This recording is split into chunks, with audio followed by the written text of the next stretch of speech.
A ver si se puede. Ahí está. Bueno, ¿arrancamos? ¿Les parece? Bueno, Sí, Javi, vamos. primero agradecerte que estés aquí para compartir un poco lo que fue el proceso de mis cosas favoritas.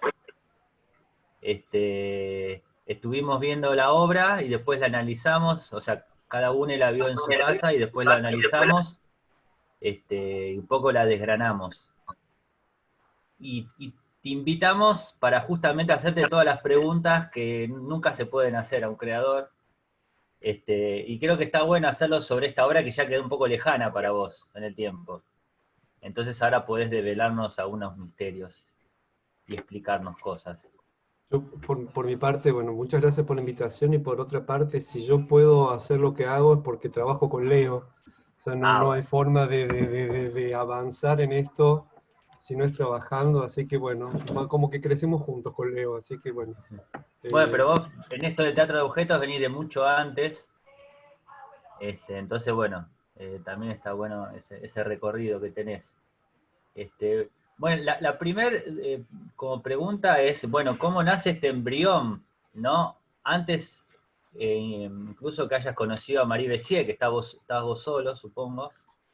Y bueno, ¿cuáles son las primeras imágenes que te surgieron? a ver, en el proceso histórico, cronológico, yo lo conozco primero a María Bessier, porque Ah, cuando bueno. yo estudiaba títeres y cuando yo estudié en Francia, en una escuela, que éramos poquitos durante 3 años, y María Bessier vino a dar un taller sobre su experiencia con Cantor, y fue súper conmovedor. Fue realmente, eh, qué sé yo, yo leí, había visto cosas, pero tenerla a ella, con experiencias de primera mano, ella fue actriz y asistenta de Cantor. Y bueno, lo que contaba, lo que nos mostró, yo creo que fue una de las pocas veces en mi vida que me emocioné viendo un video de teatro, esas cosas raras que pasan, porque es raro que pase eso, ¿no? Eh, y cuando terminamos, la escuela esa terminaba con un trabajo, y, perdón, esto que escuchan es porque estamos compartiendo sala con mi hija que está haciendo su curso Está bien. de danza, así que está Sí. bailando. No, De capoeira, me ah. corrige. Eh, entonces, perdón, ¿les molesta mucho el ruido o está bien? No, no, no, no, no. Bueno, entonces yo quería que ella fuera mi tutora del trabajo final, ella no pudo ser, pero sí lo vio, le gustó mucho y quedamos en muy buena relación. Y eso fue en el 96, 95, 96. Y después yo, a ver, por otro lado, yo desde siempre trabajé como teatro documental. Sí, casi todos los espectáculos que yo puedo hacer, cuando puedo hacer, porque a veces uno trabaja para otra gente, bueno, cada vez que uno puede abrir la boca, digamos, ¿no? Trabajo sobre documentos de la realidad, eso yo lo aprendí con mi maestra en Córdoba. Y bueno, en ese momento mi mamá estaba enferma de Alzheimer. Mi mamá estuvo, en ese momento ya llevaba como 10 12 años enferma de Alzheimer y para mí era muy pesado, no sabía qué hacer. Dije, bueno, voy a hacer una obra de teatro. Y como para mí, siempre una obra de teatro empieza con un lindo cuaderno. Entonces lo primero que hice fue conseguir un lindo cuaderno y empecé a juntar cosas ahí. Y lo primero que hice fue ponerme a estudiar. eh, lo primero que hice fue ponerme a estudiar qué era la memoria, me fui a leer la enciclopedia británica, que es como el saber de los saberes, ¿no? Así como a ver qué era la memoria, porque yo quería hacer un espectáculo que hablara de cómo se pierde la memoria y se disgrega la persona, ¿no? Sí, ahí leí, Cristina. Y, y bueno, y me di cuenta al poco tiempo que no quería hacer una tesis sobre, no sé, los rusos y la concepción de lo que habían tenido de investigaciones de la memoria, ya ni me acuerdo, bla, bla. E iba notando muchas cosas. Y empecé a notar sueños que me venían, tuve unos sueños muy fuertes y los dibujaba. Y lo primero que hice fue hacer una encuesta a amigos, amigos de teatro, que hacían títeres, amigos, así y les pregunté qué era la memoria, eh, si se parecía a algo, si, Sí, sí, cuando se dieron cuenta que era importante para ellos. Y tuve unas 20 respuestas, y entre ellas la de una chica que a mí me encanta el trabajo, que se llama Bárbara Meloa, que es una amiga que trabaja con, no sé si Leo les hizo ver Es el trabajo. difícil, no encontraba muchos videos de Ah, ella. bueno, aparte es hablado, bueno, trabaja con materiales, Bárbara. Y, y yo tenía ganas, decía, bueno, si yo tengo que construir una personalidad, lo que quería, sabía que el espectáculo era construir una personalidad y destruirla en escena. Yo sabía que eso quería hacer. Y yo también soy muy consciente que si yo hago así, tengo mucha pinta de judío. Mucha pinta de judío. Entonces yo con un traje y una Singer soy un sastre judío por la pinta que tengo, por el aspecto, directamente.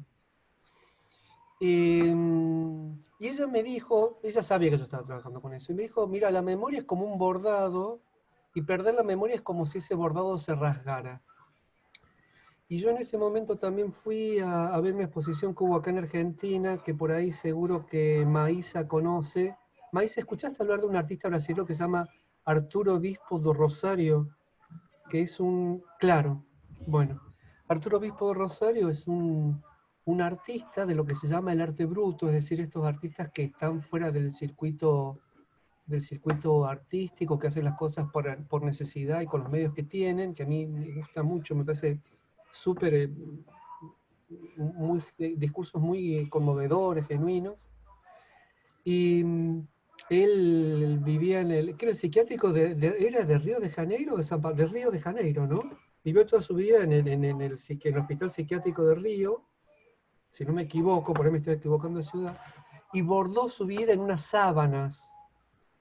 Y tiene una capa también, que la expusieron acá en Buenos Aires, que era la capa con la que él se iba a encontrar ante San Pedro, que tenía de lado de afuera un montón de bordados y de lado de adentro los nombres de la gente que él conoció y que se iba a salvar el día del juicio final. Bueno, empezaron a hacer así Sí. las neuronas. Todo esto llevó un par de años, no fue un proceso corto. Todo esto llevó un par de años. A todo esto fui, no sé, yo iba notando, fui a una iglesia, vi una virgen. Es más, si hacemos una pequeña pausita les puedo mostrar ese cuaderno, ¿no? Donde están estos dibujos primeros. ¿Me esperan un minuto? Porque ahora que estoy pensando, no pensé en eso. ¿Me hace Sí, la pata, Leo? Voy a buscarlo sí, porque sí, lo tengo a sí. mano. Bueno, Sí, claro. Es muy loco que mi cuaderno tiene el sí, título de memoria, ¿no? Que estamos memoria. hace mucho tiempo queriendo hacer un proyecto sobre la memoria y el olvido, que no es como tan lindo el cuaderno, pero... Claro, claro. Pero. Bueno, ahora no hay, pero un compañero, Ariel, que está en el segundo grupo, también dibuja. Siempre en las clases, ¿vieron? Está como dibujando todo el tiempo. Sí, sí. Ahí está, mira, Ina también muestra. Ah, mira, ¿y eso qué es, Emilce? Está bordado. Sí, mi compañera es bordadora compulsiva ¿En serio? y todo Mirá, el tiempo está bordando. mirá qué bueno. Después mostrarle la obra. Acá justo Sí, Voy a hacer Javi, abrir la caja de Pandora. mirá Javi, acá la compañera de Emilce es bordadora compulsiva, dice, mirá. Ah, mirá. Qué bueno. ¿Dónde está el sí. cuaderno? Acá está. Aparte de juntarnos por teatro, también viene con sus Claro, bordados. buenísimo. Qué bueno, qué bueno. Después les cuento la historia de bordado. Miren, la caja de Pandora. Vamos a dejar acá. Hace años que no abro esta caja. Este es el cuaderno de mis cosas favoritas. Entonces les voy a mostrar como el proceso. Yo me puse a estudiar las etapas del Alzheimer. Resulta que el Alzheimer tiene 7 etapas. Y una de las primeras etapas del Alzheimer bueno, yo quise hacer con eso poesía. Era lo que quería hacer. Yo quería hacer poesía con las etapas del Alzheimer. Miren, este es un dibujo que hice en una iglesia. Una vez que me encontré en lo que terminó siendo La Virgen. la Virgen. Y que esto también sale de un juguete, total, si estamos hablando. Sí, obvio. Sí, ¿se acuerdan que lo primero que él dice en la obra es, algo habla, les voy a contar la enfermedad de Washington Beltrán? Es lo primero que dice. Y después habla que va a contar el sueño, pero antes de eso dice Es que decir, le... yo libremente anotaba estas cosas sin saber para qué iban a servir después. Porque en algún punto me hacían eco, un eco que yo no sabía cuál era. Entonces yo en ese cuaderno me anoté muchas cosas muy libremente. Y después en un momento eso se fue acomodando. Esa virgen es la mezcla de ese dibujo con un juguete del siglo XVII que estoy buscando. Ah, mira. Pero sobre todo era la respuesta a una pregunta que yo me hacía en un momento, que es, ¿por qué la obra se llama Mis cosas favoritas? Porque la idea era, yo me decía, bueno, la canción dice, la canción de La novicia rebelde, ¿no? Dice, bueno, cuando estoy mal, cuando me siento triste, cuando la abeja pica, cuando muerde el perro, cuando me siento triste, yo pienso en mis cosas favoritas y así ya no estoy tan mal. Y yo la veía a mi mamá y decía, bueno, ¿qué pasa cuando no te acordás de tus cosas favoritas para que te vengan a rescatar? ¿No? Claro. Y en un momento me dije, bueno, tiene que haber algo que sí te rescate, ¿no? Que sea como una mamá, digo yo, una mamá que venga.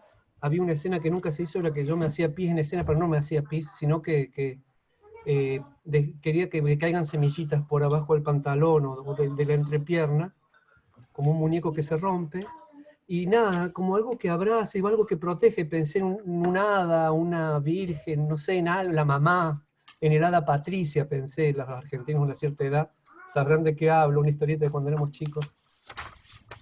Bueno, después para que vean de dónde sale, este fue el sueño del que yo noté la imagen y de que disparó como la idea de las tijeras.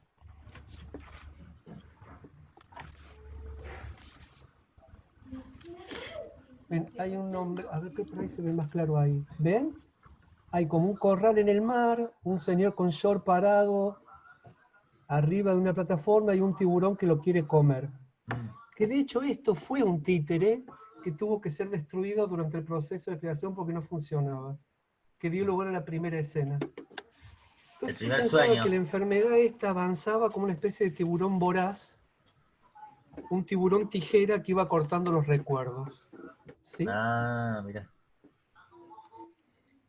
Pero eso tiene que ver con el diseño de tengo las cartas de mis amigos. Sí, el Y tema es cómo estas ideas se pasan al objeto. claro, entonces yo fui pensando, miren, y después dos dibujos que terminaron siendo notas de la producción. Dice, bueno, si el avance es implacable, ¿qué lo frena? Me preguntaba yo. ¿Cómo aparece un conflicto ante la aplastante verdad? ¿No? Y miren, esta era como una idea de esos dientes que se comían, que termina un poco siendo como la última escena. Y después, eh, ¿dónde está? En un momento yo decía, bueno, que yo lloraba, en un momento decía, bueno, eran de estas noticias tan tristes, ¿no? Dice, bueno, pero uno llora como si uno fuera una máquina de llorar, ¿no? Y lo noté, está por ahí anotado, ahora no lo encuentro, pero bueno, nada, como si uno fuera una máquina de llorar. Por ahí está anotado. Entonces dibujé la máquina de llorar.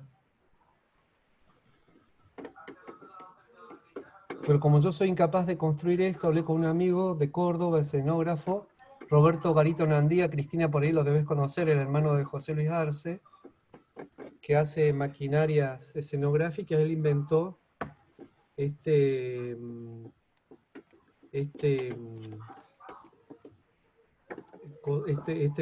muñequito del final. Bueno, y lo que pasó fue que fui pensando como hacía objetos. ¿Nos Bueno, repetís el nombre? ¿de quién? ¿De Roberto? Roberto, Garita Oñandía, con ñ, Oñandía. ¿Cómo se escribe? Roberto. Ahora te digo. Es el hermano de José Luis Arce.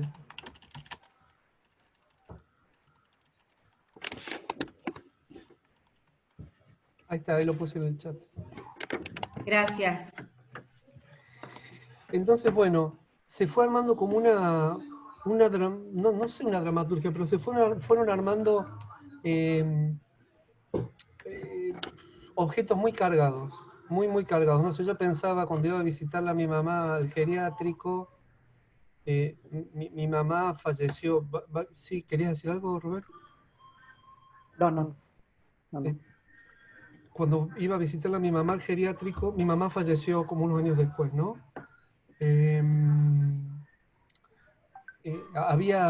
Estaban estas personas mayores, que es algo normal, ¿no? Que vienen, que se desnudan, que se levantan la ropa, que se masturban, que se tocan, que te quieren tocar. No sé si alguno tuvo la experiencia, pero es algo que sucede, que puede suceder. Entonces yo decía, bueno, hay algo como del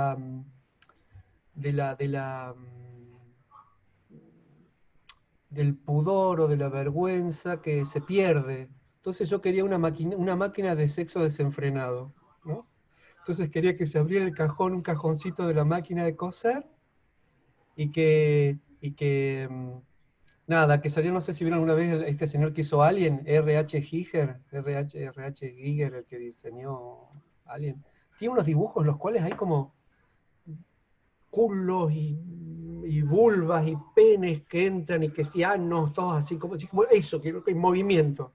Y hablé con mi amigo Alfredo Iriarte de acá de Buenos Aires, que hizo este muñequito de manivela, ¿no? De los 3 penes que salen de las 3 vulvas. Y bueno, así se fueron construyendo los dibujos, entre ellos cómo construir los recuerdos. Me puse a buscar, o sea, tuve la posibilidad de conseguir un dinero de Francia para hacer la obra, y pensé una obra para 2 intérpretes, que uno iba a ser Román Lamas, de acá de Buenos Aires, y el otro yo. Y finalmente el lugar donde trabaja Román no lo dejaron participar del proyecto y me encontré yo solo con estos objetos construidos para 2. En ese momento yo había empezado a ver cómo podía hacer estos telones con recuerdos. Doy con un grupo de mujeres que trabajaba estas primeras cosas que empezaron acá, que eran como mujeres que se reunían para hablar de violencia de género, bordando, con una idea que era, bueno, reconstruir con pedacitos algo. Entonces con pedacitos ellos hacían estos tapices, nada más que hacían como cosas muy estereotipadas, y yo hablaba con ellas para, bueno, a ver, le digo, tengan esta foto de familia, nos pongamos de acuerdo en una gama de colores, y después empezaron a hacer como retratos de ellas, retratos de fotos familiares ellas, que eso fue súper lindo. Y también, bueno, otra cosa que hablé con Roberto fue que yo quería que la obra se destruyera en escena, ¿no? Dice, bueno, tiene que pasar algo que esto... con el paso del tiempo eso no funcionó, y hubo en un principio la obra la escenografía se rompía en 3 partes, hacía cuc, y se rompía. Ahora hace como que se rompe en un solo movimiento. Bueno, y yo quería que quedara como un esqueleto de ballena o un barco a la deriva, que eran como todas cosas que escribía yo, ¿no? O sea, dice mi mamá, es como un barco a la deriva, es como... Y todo eso yo trabajaba así como hace Lewis Carroll. Vieron que Lewis Carroll tiene esta cuestión que, no sé, Alicia está con un bebé que llora como un cerdito, entonces es un cerdito llorando el bebé, ¿no? Como que el bebé se convierte en un cerdo que llora, ¿no? Como que hay algo, un traspaso de las imágenes de la lengua, del idioma, se vuelven directamente cosa, ¿no? Y bueno, lo que pasó fue que yo le presenté todo esto a Marie Bessier para que le eche una mirada, y ella lo vio y me dijo que los objetos eran muy lindos, pero que lo que yo había escrito como texto, esto ya después en Francia, o sea, la idea era hacer un poco acá y otro poco allá, pero que los textos repetían absolutamente lo que decían los objetos. La radio, o sea, me dijo, la dramaturgia que armaste no sirve para nada, es totalmente repetitiva, es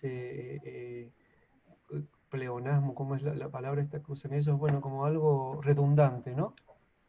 Y empezamos a hacer una obra desde cero. Ella me dijo, a ver, ¿qué querés contar con esta obra? Y a partir de que ella puso una mirada muy atenta en lo que yo le conté que quería contar, que quería hacer con la obra, en una improvisación alocada que yo jamás en mi vida había hecho algo así, les juro que yo jamás en mi vida había hecho así. En 2 meses se estrenaba, Bueno, ella vio esta especie de historia imposible, ¿no? Es bastante sonsa la historia que se cuenta. Es como una historia que se muerde la cola, que nunca se termina, que nunca avanza, ¿no? Bueno, y eso fue lo que estructuró la obra. Está sostenida por estos sueños, digo, son Claro. tres sueños de Washington Beltrán, A uno ver, de... sí, la obra está sostenida por, primero sí se va a contar la enfermedad de Washington Beltrán. Beltrán. Entonces se empieza a contar el primer sueño de Washington Beltrán, que es cortado por una tijera chiquita. Entonces después se describe un poco, dice, bueno, después del primer sueño de Washington Beltrán, le vamos a contar el cuento el sueño del patrón de Washington Beltrán, ¿no? Que era el papá de la prometida de Washington Beltrán. Entonces empieza el segundo sueño, y este segundo sueño se corta por una tijera un poco más grande, y que le corta la pierna Antes de eso quería que cuentes un poco sobre la escena anterior de los relojes. Ah, eso es un capricho. Está bien, pero bueno, hay una mirada objetual. Sí, Hay yo fui a una... 11, una vez fui a 11 del barrio acá, mayorista, donde están todos los negocios que importan cosas de China, y vi una vez esas cajas de música y dije, qué lindo hacer algo con eso. Entonces, a mí me quedaba la sensación, digo, que una cajita de música es bella, 2 cajitas de música es disonante, 5 cajas de música es una pesadilla. Entonces yo bueno, quería como construir ese clima de pesadilla. Entre las muchas cosas que quedaron que nunca se usaron, estaba un personaje que era el domador de tiburones, que era como el malo más malo de todos, era como si los tiburones respondieran a un domador. Qué pobre quedó, ahí lo tengo guardado el domador, ya aparecerá en alguna obra, que era un personaje de 3 piernas, un personaje humano, con una pierna de prótesis que se puede manejar, que la armó Roberto, evidentemente, como estas cosas, vos decís, Roberto quiere un elefante que vuele, en el aire se convierta en un hipopótamo, y luego el hipopótamo en 20 flores de loto, y él te va a decir, ¿un elefante africano o indio? Nunca es un problema, ¿no? Y de ahí quedó el personajito este de las 3 piernas, y la pierna suelta, esta pierna falsa, ¿no? Estas cosas que aparecen, nunca fue ensayado que quedara, que se armara como un personaje tirado al lado, que con la pierna y el saco, el sombrero, vieron que parece como una persona sí. tirada. Son cosas que vio Maris, que vio la directora.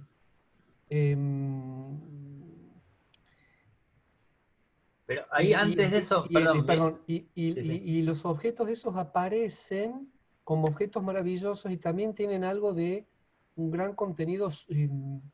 Esos objetos ubican muy claramente la clase social del propietario de la tienda, porque son objetos de plástico que pretenden ser lujosos, ¿no? Entonces te ubica claramente en una estética determinada, ¿no? Alguien que quiere tener un lujo al que no puede acceder, entonces compra algo que se le parece, porque no se puede comprar un reloj Luis XIV o una cómoda Luis XIV. Entonces compra una cajita de plástico roja y dorada que parece Luis XIV. O Luis XV, no sé, Luis, qué sé yo, en fin, un Luis de esos, que sé yo, no sé cuál. No, yo te quería decir sobre el texto que decís mientras sacás las cajitas, que es un texto disociado, ¿no? Es como decías vos, no decís algo relacionado, como que la acción va por un lado y el texto va por el otro.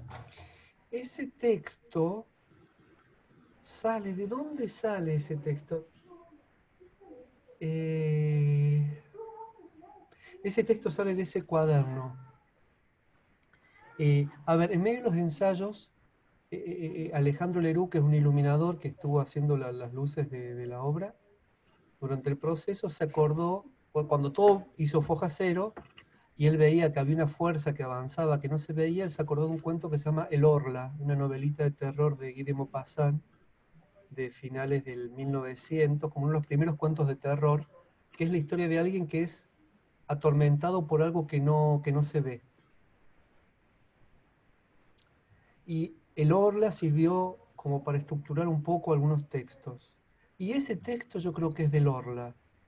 Y si no es del Orla, es de alguna cosa que yo leí en el camino que era... ay, ¿cómo se llama este santo? A ver si alguien... Los mexicanos que siempre tienen tan presentes las vidas de los ¿Cuál? santos. ¿Cuál se llama este santo que tiene unas alucinaciones? Que alucina con cosas y... Es que todos han alucinado. las visiones de San... Ya me va a ver. No recuerdo. Sí, No, hay pero bueno. varios que... Ajá. Entonces lo que hay ahí es como una especie de asociación libre entre lo que yo voy diciendo con el texto, que no tiene nada que ver con los objetos que muestro, ¿no? El hombre se comió el lobo, el cordero se come, el león se come el cordero, el Sí. lobo se come el cordero, el león se come el lobo, pero el hombre domesticado, perdón, hace mucho no veo la obra, y no tiene nada que ver, y van saliendo estas cajas que van como haciendo más confusión, y sobre eso aparece este número idiota, idiota en el sentido de que a la directora le importaba mucho que la obra no sea solemne ni llorona. Entonces cada vez que estaba el atisbo de que la obra pudiera ser llorona o solemne, cuando ensayábamos había un chico que era como el asistente y era un DJ muy malévolo que mezclaba estas músicas que yo escuchaba en la radio cuando era chico en casa, de la forma más disonante e inoportuna que se les ocurra, para romper cualquier tipo de emotividad en escena. Que eso es algo de Cantor, eso es algo propio del teatro de Cantor. Entonces, nada, está todo esto y empieza, ¿quién será el que me quiera a mí? No, ¿quién será el que me quiera a mí? Con el domador haciendo este número y patinando. Y bueno, mientras la directora diga que está todo bien, yo le tenía confianza. No fue como, a ver, eso acentúa mucho lo onírico, ¿no? Esta idea de perderse y también que la personalidad de Rapa, curiosamente el espectáculo termina hablando exactamente lo que yo quería en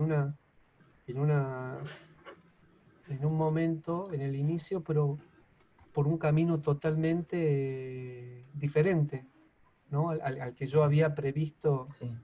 de manera un poco redundante. Sí. Estaba pensando en otra cosa más, que una cosa muy importante que pasó. Yo tengo escrito algo de esto, después se los mando, que es que ella en un momento me dice, te vemos mucho en un ensayo. Al principio, la primera vez que lo vio. Y si podemos ver la arruga del saco, yo te puedo dirigir. ¿Viste ese momento? Bueno, el momento que yo levanto el saco así. Dice, bueno, en ese momento te vemos mucho a vos. Si logramos que el público vea la arruga del saco, podemos trabajar juntos. La directora se llama, ahora te digo el nombre.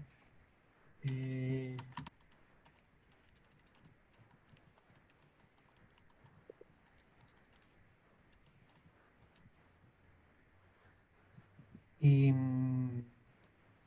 bueno, también fue como pensar cuál era el lugar mío como intérprete ahí adentro y desaparecer, ¿no? Deshacerme como intérprete y dejarme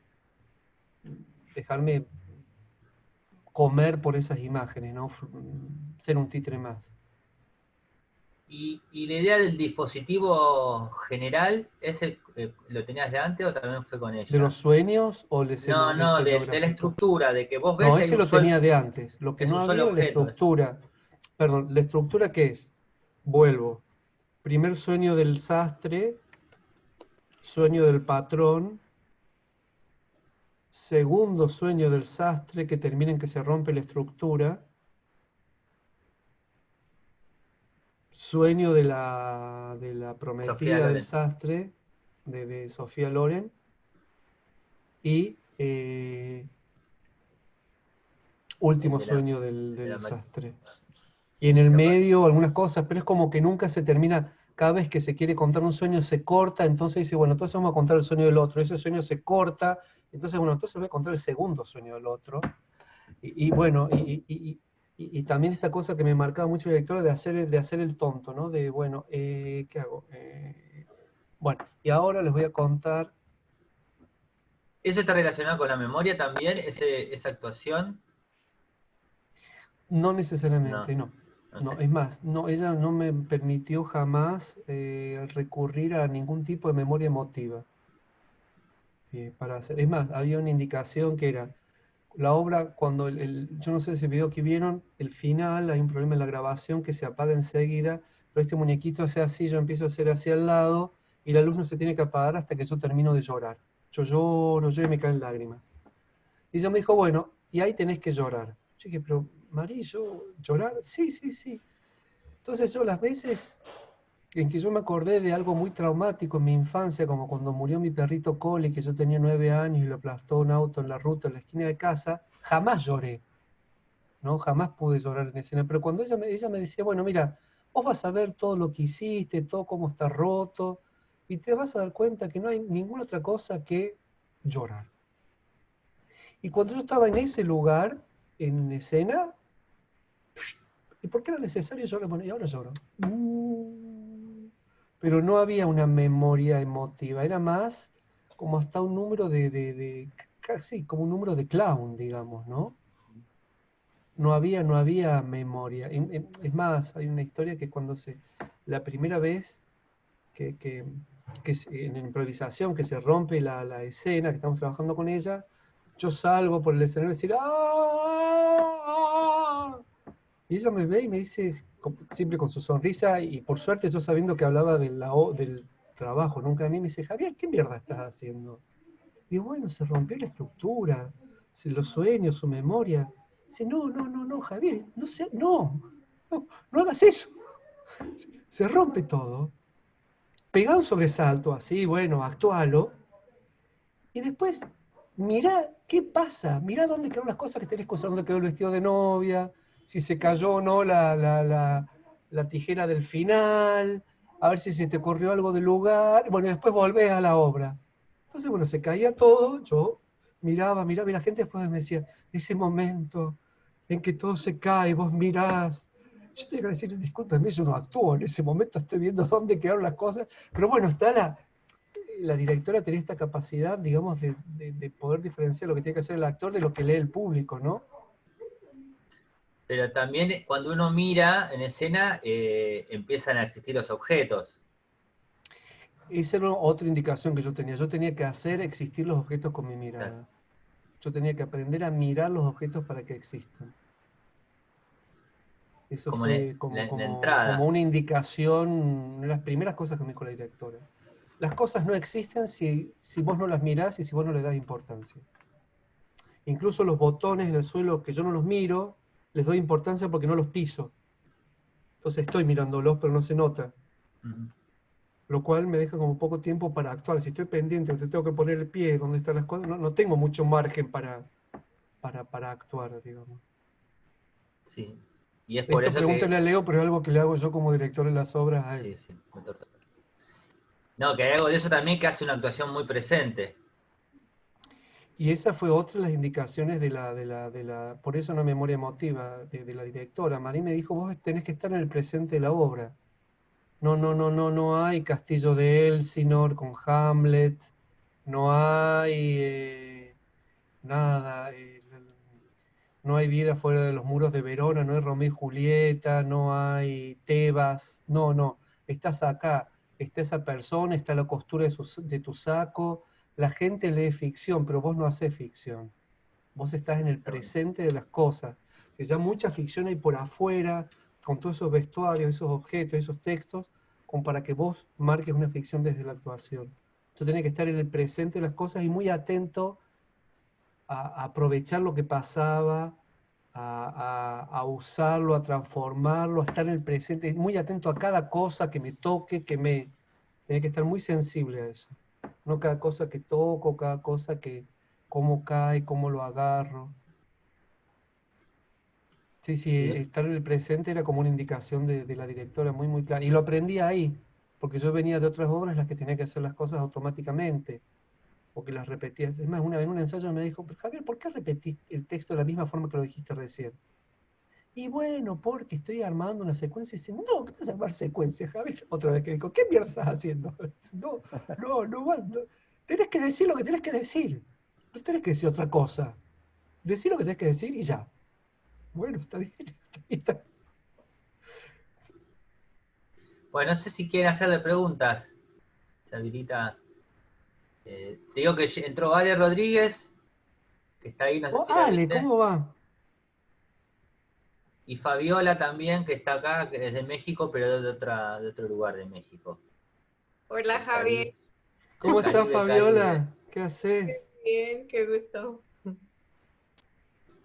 Bueno, si quieren empezar con las preguntas libremente, y si quieren ir anotando en el chat el orden, así no se pelean. No, a mí me interesaba preguntarle a Javier sobre el tema de este dispositivo escénico, de toda esta estructura que después se rompe, se va desarmando, los cajones. ¿Cómo? Porque hay algo muy fuerte ahí que es la sensación de incomodidad, en el sentido de que todo es muy pequeño. De hecho, la posición que vos tenés, la postura que vos tenés cuando utilizás la máquina, que es muy, muy incómoda, digamos. Para que voy a buscarte una foto para Ah, mostrarte dónde sale. Por un lado, el dispositivo es una lectura de la idea de retablo, ¿no? Es un retablo, es una forma de retablo. En el sentido que ese dispositivo sirve, para que voy a ver porque te quiero mostrar una foto, José. Es una forma de pensar el retablo en el sentido de en qué manera las cosas se guardan y aparecen y... Perdón, me van a ver armar quilombo acá. En qué sentido las cosas aparecen y también cómo el retablo puedes... Miren, por ejemplo, esta es una de las fotos que yo le pasaba a las mujeres para que borden, ¿no? Para que hagan el bordado. Les daba el tamaño en fotocopia y ellas lo bordaban. Ah, ahí está. Mirá, justo lo encontré. Uy, qué viejo que está todo pegado. Bueno, esta es la hada Patricia, para los que no conocen.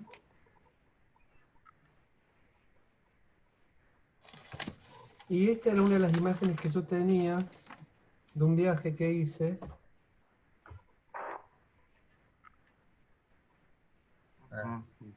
Es una postal, ¿no? Que son estos sastres en Túnez que están ahí en el mercado. Entonces el retablo en sí mismo, Josema, es una idea de este dispositivo es un retablo dinámico. De manera que no es un rectángulo negro ni una mesa negra, sino que está integrado, que permite que aparezcan y desaparezcan las cosas, y que condiciona, que participa de la historia también, que tiene como un valor en la historia. Entonces no es que la obra pasa sobre el retablo, sino que el retablo forma parte de la construcción dramatúrgica. Y es chico porque era la idea, aparte éramos dos, y Román es más grandote que yo. Sí. Estar como apretados ahí, era la idea, ¿no? Sí, sí. También porque yo pensaba como la cabeza es chiquita, ¿no? Aunque hay muchas cosas adentro. Sí. Sigue, Y por otro lado, este juego con los cajones a mí me hacía pensar en esto de, las personas que hacen costura, que tienen un montón de cajoncitos de donde sacan lo más extraño que puedas imaginarte. Pienso en la mamá de un amigo que era costurera y también siempre tenía su máquina, por supuesto, de coser, pero tenía después un montón de cajitas y cajoncitos que iba sacando y que siempre que buscábamos algo raro, ella de ahí lo encontraba, algo tenía o parecido. Y eso me hizo pensar en esta cosa de que van apareciendo de distintos objetos a partir de esos cajones, digamos, ¿no? Y también la idea de los cajones por los compartimentos de la memoria, ¿no? Con esta idea que uno tiene como cajones en la memoria donde van saliendo cosas. Sin que esté dicho, era como una sugerencia, digamos. Todo esto le estoy dando la cocina, ¿no? No sé, por ahí ustedes quédense con la lectura que tenían original, no con la cocina. No, porque un poco la idea nos pasa que siempre en general salen formas cortitas de trato de objetos y ver cómo es un proceso para llegar a una obra larga, por decirlo de una forma. Entonces está bueno. A ver. O Eduardo, ¿querés preguntar vos?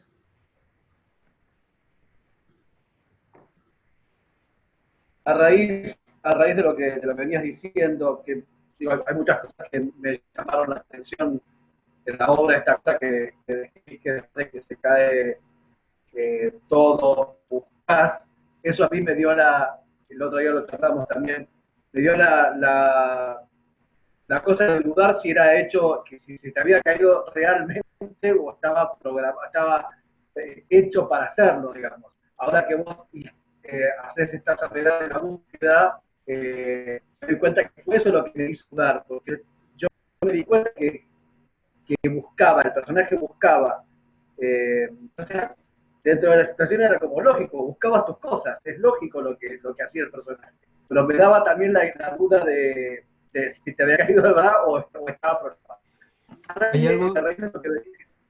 Hay algo ahí primero por parte mía, que a mí me gusta mucho el jazz en ese sentido, no porque me gusta el jazz, pero esta idea del jazz que hay partes fijas y partes que no, o sea, partes que están fijadas y partes que no, eso me gusta mucho, eso por un lado, y por el otro también,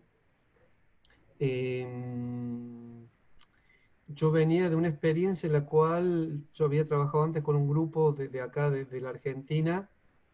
Había estado en espectáculos en los que se trabajaba mucho como el sometimiento, en el sentido del ejercicio del poder sobre las cosas, que era el trabajo del periférico de objetos.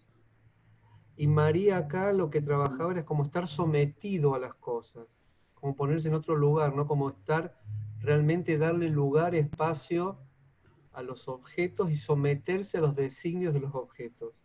Entonces acá yo sabía que se iba a romper. Y tenía algunos trucos. Y yo creo que en el video, no sé en cuál de los videos, hay una que no se rompe, y si ven, yo pongo un poco de peso en otro lugar para que se caiga, ¿no? Pero yo nunca sé lo que va a pasar. Me dejó de garpe más de una vez, y nunca sabía lo que pasaba, y tenía como que encontrar mi camino, y ahí estaba la presencia del actor. Ahí es donde el actor se hace presente. En el aprendizaje que yo tomo después de la experiencia con esta directora, ¿no? Porque se me veía tratando de sacarme algo de encima para ver que yo tenía como algunas referencias, no sé, me tengo que poner el caño acá, tengo que hacer esto, tengo que llegar a esta posición, a veces, no puedo, bueno, lo dejo, pero bueno, estaba en el presente, ¿no? Pero sí había un juego de que no se sabía si se caía a propósito o no. Había gente que se enojó mucho con la obra, fui a ver una obra y se le rompió la escenografía.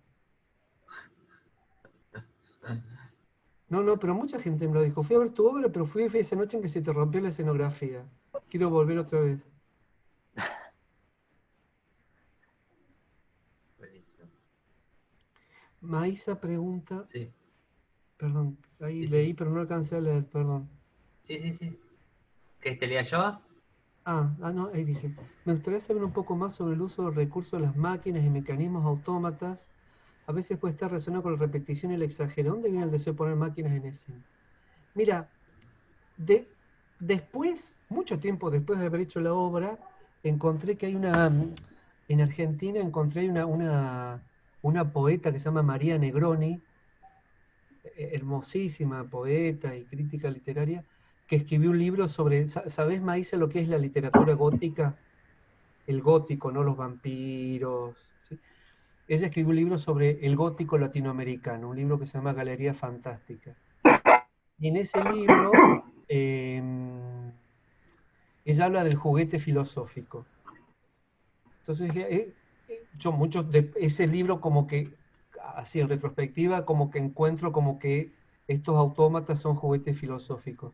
Pero yo siempre en las obras, desde que empecé en el 93, siempre hubo autómatas en las obras, máquinas que contaban cosas humanas, ¿no? En la primera obra era como una calecita de un hombre dando vueltas alrededor de una sirenita, y después la sirenita y el hombre se perseguían eternamente y nunca se alcanzaban. Siempre hubo como estas máquinas que mezclan. Un autómata tiene pocos movimientos, tiene uno o dos movimientos, no tiene, bueno, gira, tiene un movimiento. Entonces, por un lado me interesa esta cuestión de ver lo mecánico y lo sentimental, la máquina y el hombre, lo que está vivo, lo que está muerto, Sísifo, ¿no? Sísifo que levanta la piedra y se le cae, levanta la piedra y se le cae. Pero bueno, también cuando uno piensa en la historia de Sísifo, en esa repetición interna hay otra cosa que surge, que es, en el caso de Sísifo, como una angustia, decir, bueno, se le va a caer de nuevo. Entonces, bueno, ver cómo esos pequeños movimientos pueden generar en la repetición un discurso, ¿no? Eso me interesa mucho, me gustó siempre eso. Siempre, no sé por qué, porque me gusta, digamos, no hay otra explicación. Entonces pude tomar contacto con un sitio que hay por ahí que es el Cabaret Mecánico, el Mechanical Cabaret, ¿no? Ahora lo pongo. Y hay algunos, yo había empezado intuitivamente y ahí encontré que hay gente, cuando vos escribís palotes y hay gente que está escribiendo novelas, ¿no? Que desarrolla mucho esto de estos autómatas paradójicos que hablan mucho de la humanidad, no sé, como Paul Spooner. Entonces, me interesaba, por ejemplo, en esta obra hay tres, ¿no? Primero está la máquina de sexo, que después me puse a jugar y son como estos títeres que hablan, ¿no? Que cuentan ese es un texto viejo de la obra de estos que yo les llamé Marí, que es como un paseo en la montaña de una familia, ¿no? Que es la mamá, el papá y el hijo en un auto tratando de ver las formas de las piedras en un paisaje de las sierras de Córdoba. Después el muñequito que hace así, que llora, pero que después se mueve como un autista, ¿no? Se mueve como un autista. Pero al mismo tiempo está saludando y diciendo buenas noches, que eso lo vio la directora. Que a mí también me llamó mucho cómo en un pequeño gesto puede estar el final de una obra,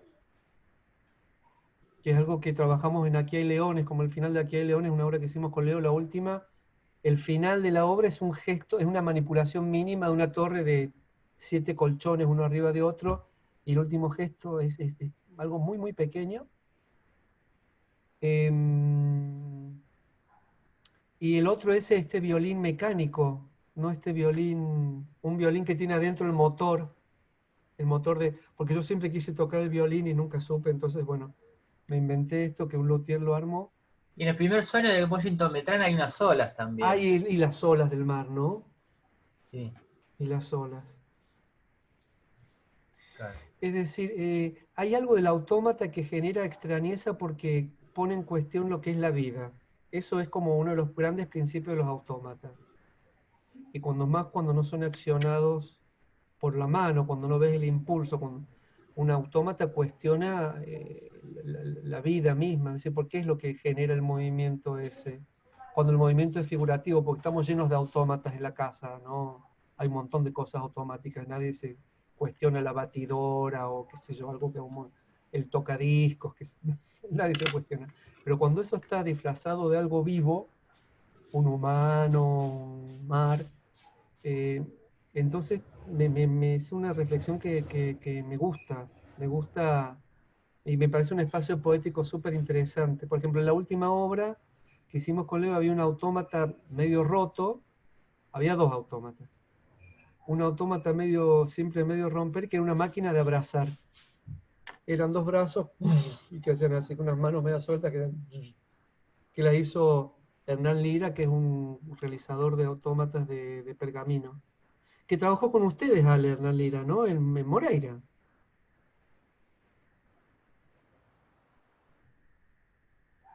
No te escuchamos, Ale. No solamente con el Moreira, sino con la orquesta de tango que toca en uno que hicimos, que fuimos a Charleville. La orquesta es un autómata. Y acá en casa tengo, sí, un montón de autómatas de Hernán. Tengo muchos. El sub y baja, la Mafalda. Tengo varios.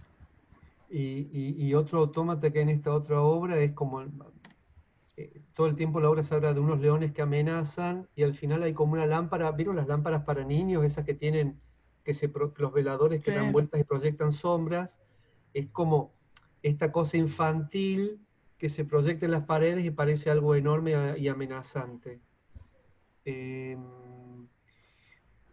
a mí bueno, es algo que me gusta mucho, no hay otra, puedo dar todas las explicaciones que quieras, dramatúrgicas, pero básicamente es algo que me gusta. Es el segundo capricho entonces que tenemos de la obra. Y bueno, Está bueno, si no tenemos capricho encima que hacemos la obra. Hay varios caprichos ahí, hay varios. Bueno. El vestido de novia era otro capricho. Buenísimo. ¿Alguien más?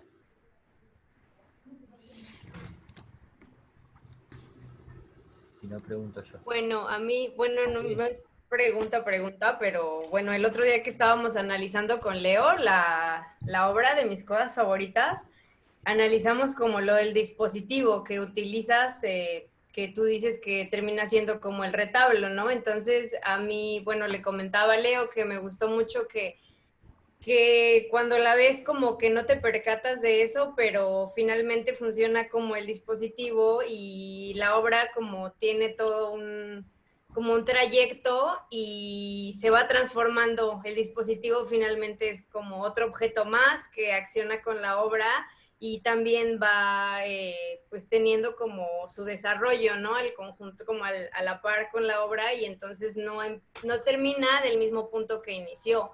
Y eso, pues, no lo había visto y me gustó mucho y eso que tiene que ver con el dispositivo y el retablo.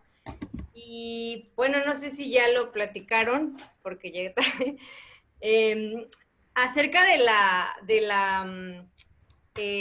porque sé que tú creaste como la obra con Marí.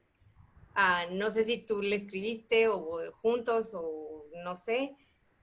Pero, o sea, ¿ella te dirigió a ti o ella fue la que te dijo, aquí va este objeto, aquí tal, no sé? ¿O juntos decidieron como en qué lugar iban a estar como la disposición de los objetos? A ver, yo en principio había escrito la obra y diseñé los objetos aquí en Buenos Aires, los llevé a Francia y a los 3 meses tenía que estrenar. A los 2 meses y medio viene, y con la cuestión de que la obra estaba pensada para 2 personas y yo estaba solo en escena porque la otra persona no la dejaron participar del proyecto. Vino María a ver el proyecto, me dijo, yo como recién le decía a los chicos, me dijo que los objetos eran muy lindos, pero que la dramaturgia que yo había planteado era absolutamente redundante y que repetía lo que contaban los objetos. Todo un montón de cosas súper cuidadas que yo había armado con la radio, de repeticiones, de mezcla. Dijo que eso era muy repetitivo y sobre todo me dijo, como decía recién a ellos, hablando de una escena en la que yo me pongo un saco azul, que a mí se me veía mucho porque si la gente lograba ver la arruga del saco, ella podía trabajar conmigo y dijo, ay, me tengo que ir porque se me va el tren, vengo en 10 días, o en 15, no sé, en 10 días. Y yo, nada, tuve que aprender a que la gente vea la arruga del saco y no me vea a mí en esos días, y ver un poco lo que me había planteado ella. Cuando vino, vio el planteo que había hecho yo, el cambio, y ahí decidimos que era una obra o sea, que de los dos, porque ella había como una parte que era un planteo original mío, pero toda una revisión de ella, una disposición libre de ella de esos materiales, y que lo dirigía ella, y lo dirigió ella. Y en ese proceso estuvo el DJ maldito que no permitía por indicación de ella que nada fuera solemne, y el iluminador. Y al final ella hizo como le puso tijera a tu texto, o sea, modificó. No, lo tiró a la basura mi texto. Ok. Creo que sobrevivió, estoy pensando si sobrevivió algo. Creo que lo único que sobrevivió es el texto de los 3 títeres los 3 títeres en el paseo en el paseo, y algunas cosas grabadas en la radio, pero lo que pasa es que ella consideró dramaturgia también en la concepción de los objetos, al universo que se trae. Eso también es dramaturgia. Como si la dramaturgia no es solamente la escritura en palabras, sino el pensar la globalidad de las cosas que están en escena, ¿no?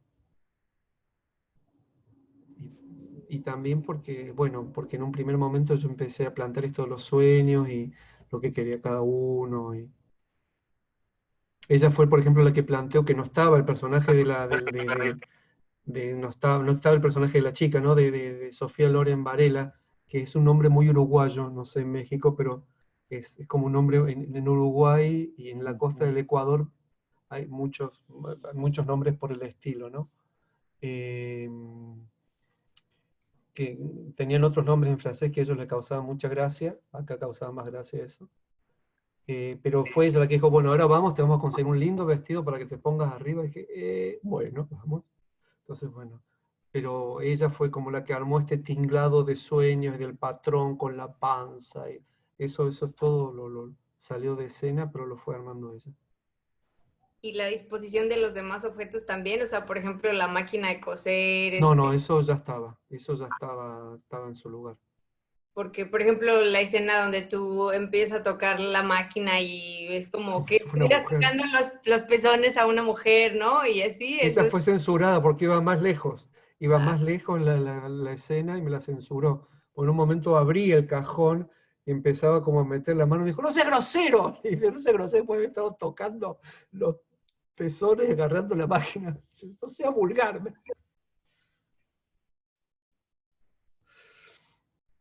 Pero eso salió del trabajo en escena. Sí, Luna. Sí, no, quería preguntar si alguno de los objetos que usabas era algún objeto tuyo personal que tuviera alguna historia o fuera de tu mamá, o fueron objetos que se encontraron en función de la dramaturgia pensada. Mira, yo usé objetos de mi mamá en la primera obra que hice, que le robaba ollas tapas de olla, y sobre todo le robé la bombacha de su ajuar de novia, una bombacha de raso, que fue el único que sobrevivió de su ajuar. Yo decía, mira, si yo te lo hubiera robado, no tendría más nada, porque una vez se le arruinó el vestido, lo único que le quedó era lo que yo tenía de la obra. Pero, a ver, ¿para qué pienso?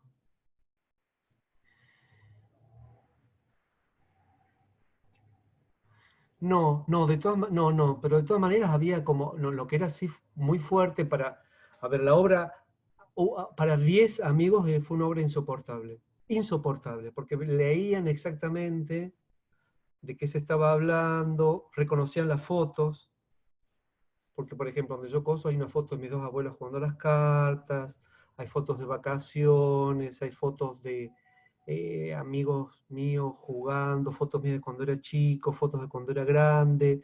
Esos amigos cuando fueron a ver la obra y vieron el decorado, terminó la obra y muchos estos amigos me insultaron diciendo, ¿cómo podés hacer esto? ¿No? Yo dije, bueno, a ver, una cosa es lo que veamos, yo dije, bueno, una cosa es lo que ven ustedes, que saben de qué, y otra cosa es lo que ve la gente. Pero había mucho expuesto sobre todo, más que los objetos, que creo que no, vos ahora que me preguntás, creo que no había nada,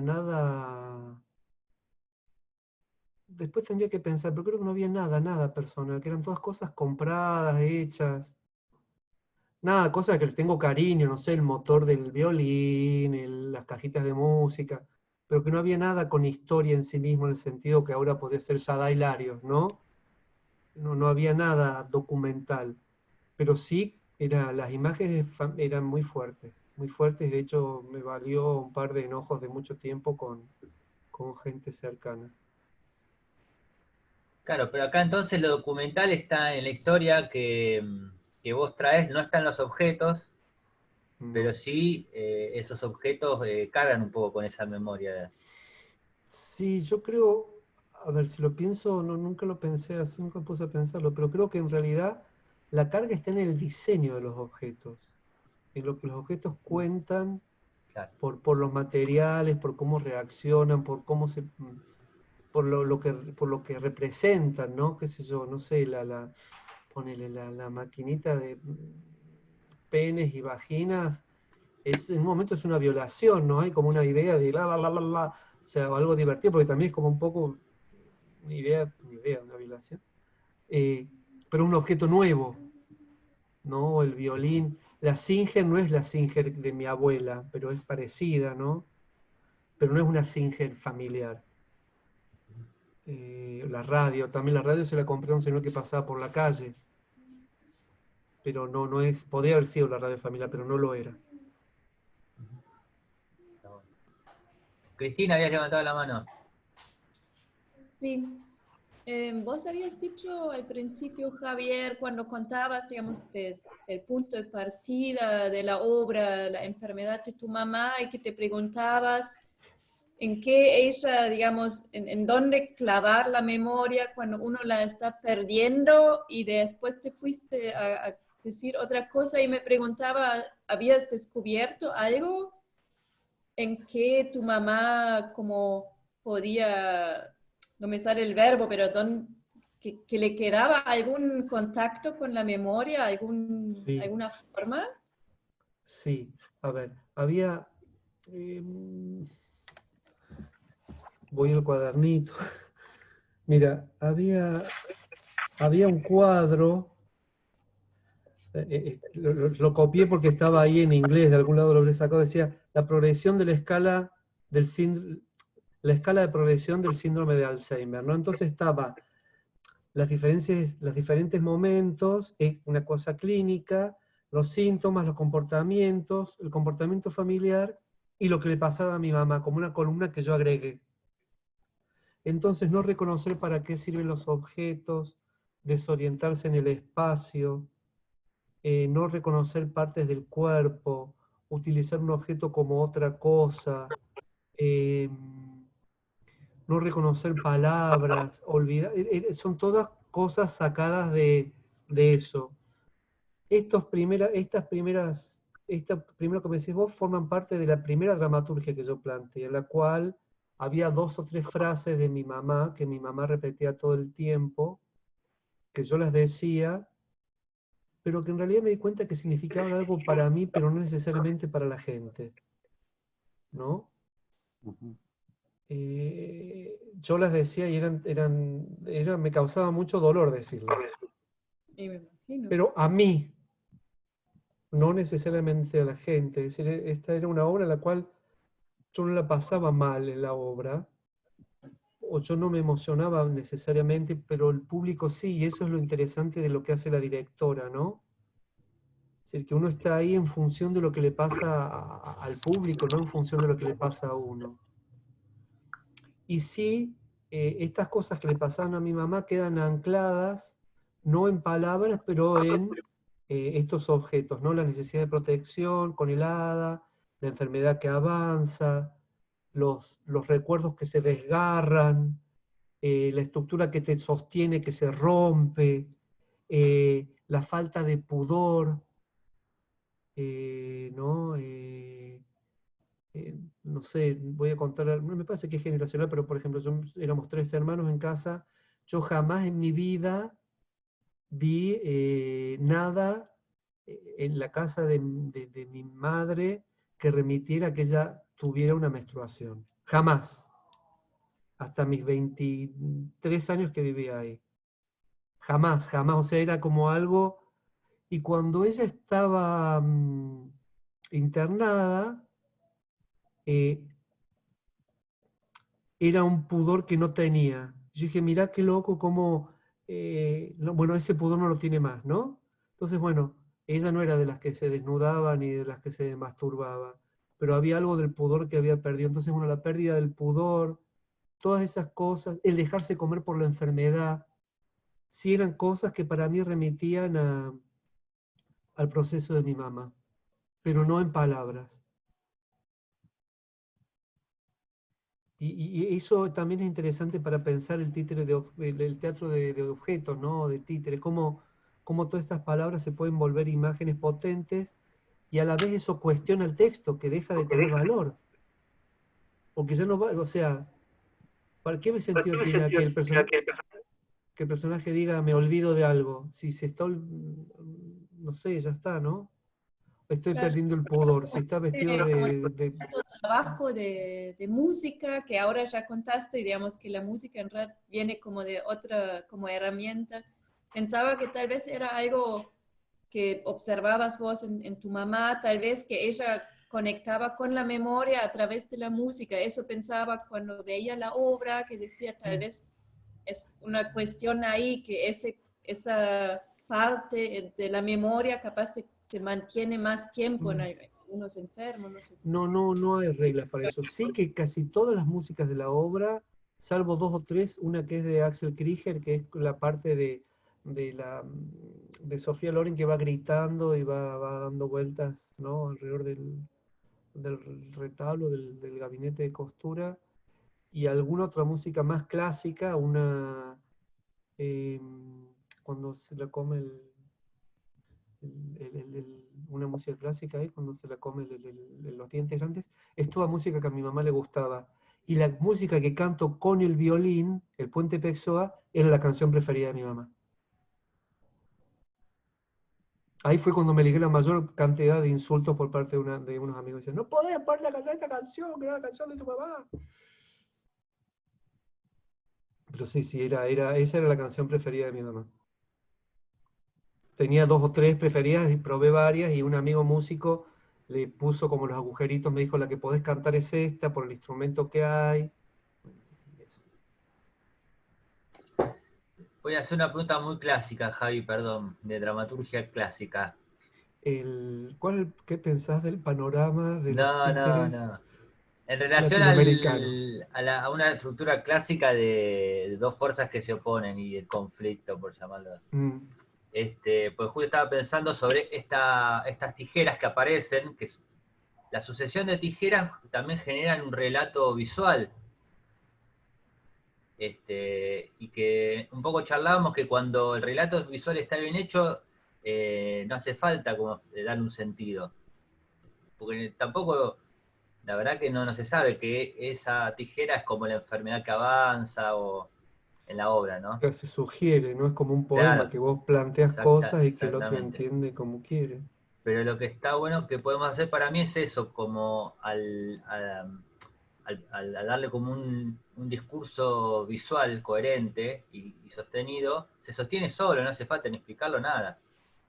Entonces, pero la pregunta, ¿se podría decir que eso es un poco funciona como la fuerza opuesta o el conflicto Hay como la dos obra? líneas, hay varias líneas de conflicto en la obra. Una es la que le pasa a una persona un espacio en el que contiene su memoria y que el espacio se rompe. En el que trabaja, porque le pasa a una persona que trabaja un espacio y que ese espacio se rompe. Y que no puede arreglarlo. ¿Sí? Sí, y que ese espacio es un objeto. Es un objeto. Eso. Su taller de costura. La otra línea es el crecimiento de las tijeras y paralelamente irrefrenable, porque no hay nada, casi no hay conflicto ahí, porque conflicto es cuando hay una oposición, y acá no hay oposición, crecen nomás, y cada vez que crecen destruyen más, ¿no? Porque casi como que no hay casi resistencia, hay un muñequito que pelea un poco, pero después hay como una entrega, ¿no? A esas tijeras que van, hay como una lucha al principio, después hay una entrega, lo último que hay es como una entrega. Sofía Loren, ¿no? Como que ve, baila y se la come. En realidad, para mí lo más interesante de todo esto fue como construir estos objetos, todo esto pensamiento posterior. Yo ahí estaba tratando de salvar las papas porque se me venía el estreno. Todo esto son reflexiones que hago después, ¿no? Es decir, cómo cargar dramatúrgicamente los objetos al momento del diseño y la realización, ¿no? Los objetos que se eligen, los objetos que se intervienen, los objetos que se construyen, lo que sea, ¿no? O sea, las cajas porque acá hay de todo, están las cajas de música que no están intervenidas, están tal cual, o la radio, la máquina de coser. Sí, está dada vuelta la máquina de coser para que los cajones queden para el público, pero bueno, es menor. Los objetos intervenidos, no sé, como el violín, y los objetos construidos como cualquiera de los títeres, qué sé yo. O los sacos, todos esos objetos los vestidos, ¿no? Objetos seleccionados, el ramo de flores. Cuando esos objetos tienen como una carga dramatúrgica fuerte ligada al tema, la escritura se libera del tema. Porque vos podés decir cualquier cosa, porque siempre, siempre, siempre se va a estar hablando de eso. Pensaba perdón, Leo mostró hace poco un ejercicio interno, el que estaba hizo un video, ¿puedo contar, Leo, el maniquí? Resulta que Leo hizo como un video, dijo, a ver qué onda esto, y estaba en la cama con un maniquí de una obra que habíamos hecho de 4 temporadas, un maniquí mujer, y medio que había una situación en la cual había una situación erótica, y estaba él con la maniquí en esta situación erótica que ni siquiera era violenta, era una situación erótica al cual él manipulaba, se acercaba a la maniquí, que es una maniquí, o sea, entre las muchas posibilidades de manipulación no estaba que la maniquí reaccionara, porque podría haber Leo armado con su cuerpo como retablo para que esta maniquí reaccionara, no lo hizo. Entonces se armó, nos mandó, y empezamos todos a hablar en un pequeño grupo ahí, en el que hay unas chicas muy militantes de género, que dijeron enseguida, mirá Leo, fíjate lo que estás haciendo. Y era cierto, Leo, hiciera lo que hiciera, siempre iba a ser una mujer objeto de ese maniquí. Siempre, siempre, por más que hiciera esto, lo otro, siempre se iba a estar hablando de una mujer objeto. Y Leo después hace una segunda forma de ese video, a partir de esta reflexión en la cual él da vuelta a esta situación, ¿no? Entonces, lo que respondiendo, volviendo Leo, yo creo que si uno estas cuestiones del conflicto las vuelve objeto, las vuelve imagen, al momento de construir la palabra tenés un gran margen de libertad, vas a una foja cero, porque los resortes de armado de la obra no fueron en base a los objetos, fueron en base a los sueños, encontrar que esto con lo otro, y cómo los objetos iban dando paso uno a otro, e iban apareciendo, porque la obra es como una especie de gran exhibición, ¿no? Muestro esto, muestro lo otro, combino esto con lo otro. Entonces, es algo que yo todavía no estoy seguro como para responder, pero me parece que uno puede cargar.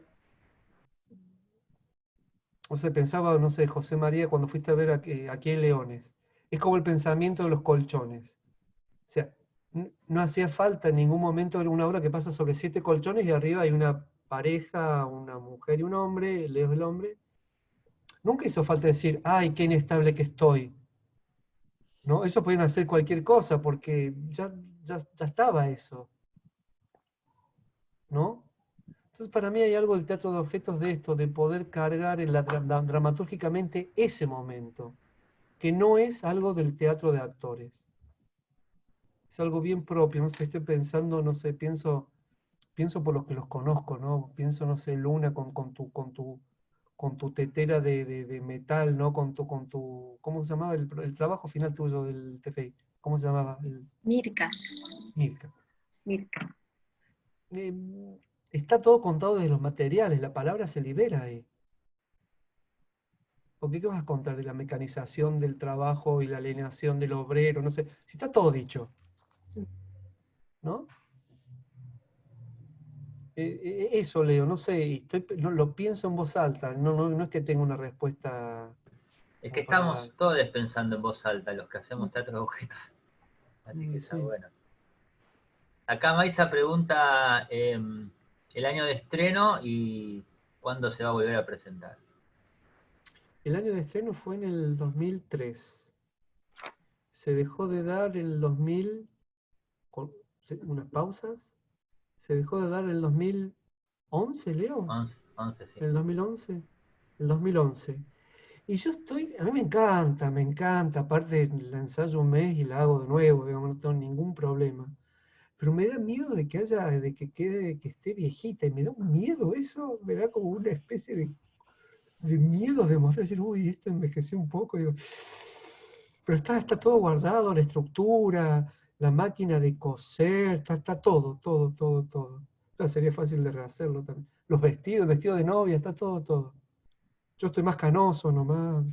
Pero yo una pregunta. ¿Dónde percibes que ese trabajo ya ha pasado de moda o ya cuando un tema puede ser como universal y puede seguirse tratando, ¿no? En el día a día.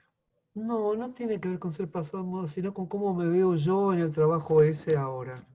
Ah. ¿No? Como si yo sigo pensando lo mismo que pensaba en ese momento, ¿no? Entonces, no, ¿cómo decirlo? Me encantaría hacerlo por un lado, pero por otro lado me da miedo estar haciendo como una especie de arqueología personal, no sé, algo, no sé, para ponerle un nombre, qué sé yo, qué sentido tendría hacerlo, ¿no? Ahora estoy encarando, bueno, con Leo, con la banda con la que trabajamos, otro proyecto autobiográfico, no personal, este va a ser como más colectivo y con más gente, y vamos a ver qué onda. Después veo, después te digo, pero me encantaría, pero no sé, hay algo lo sigo pensando, lo sigo pensando. Pasaron también son mucho tiempo, 17 años, es mucho tiempo, ¿no? Desde el estreno. Sí, Luna. Sí, quería hacer otra pregunta que me surgía a partir de, bueno, lo que se viene comentando, y es en el caso de las obras con objetos donde hay un actor o una actriz, y es una pregunta relacionada con, por un lado, si bien los objetos comunican y pueden llevar al público a un estado, que es lo que vos contabas, Javi, ¿no? Que sucedía eso en el público. Pero al mismo tiempo me pregunto, ¿cómo lo ves vos o cómo crees que es ese vínculo que se arma entre el actor y el objeto en tu obra, digamos, o cómo lo trabajaste? No sé si se entiende. O sea, si vos trabajabas desde un vínculo con un estado al relacionarte con ese objeto, eh, o si en algún momento era desde ese lugar, o simplemente lo que era, o sea, la construcción estaba dada desde una imagen. No sé si se entiende. Mira, O sea, yo, perdón, sí. lo que o sea, la duda que tengo flotando, que no sé bien todavía, porque me la estoy tratando de responder, es qué pasa con el Estado. Digo, los actores o las actrices trabajamos desde ese lugar, y a la hora de trabajar con objetos, el objeto ya habla y dice un montón de cosas. Entonces, eso, mi pregunta ahora es, ¿qué pasa con este vínculo? Que bueno, el público después lo traduce de otra manera, pero bueno. Mira, vuelvo para mí fue realmente un súper aprendizaje haberme cruzado con esta mujer hermosa, Marie Bessier, así, súper aprendizaje. Ella hablaba del actor invisible, ¿no? El actor invisible, que es un libro de Yoshio Ida, un actor de Peter Brook. Y ella decía algo que no sé si está en el libro, pero como una versión, ¿no? Ella decía, bueno, un actor mira la luna, ¿no? Esto lo leo, lo hemos hablado un montón de veces. Un actor señala la luna y uno dice, qué presencia actoral, qué personaje, qué bien que construye el personaje, qué voz, qué mirada intensa, qué interesante lo que hace, mirá qué gesto, lo que hace con las manos, qué bien que dice el texto, qué voz potente, qué actor, ¿no?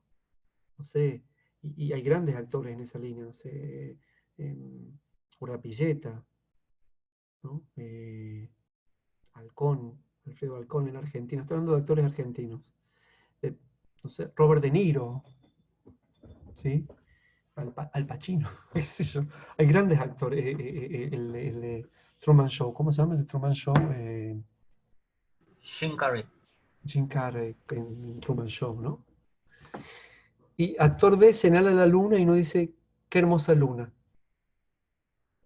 ¿No? Entonces, este segundo actor, yo me identifico más con ese segundo actor, que se pone en función del relato.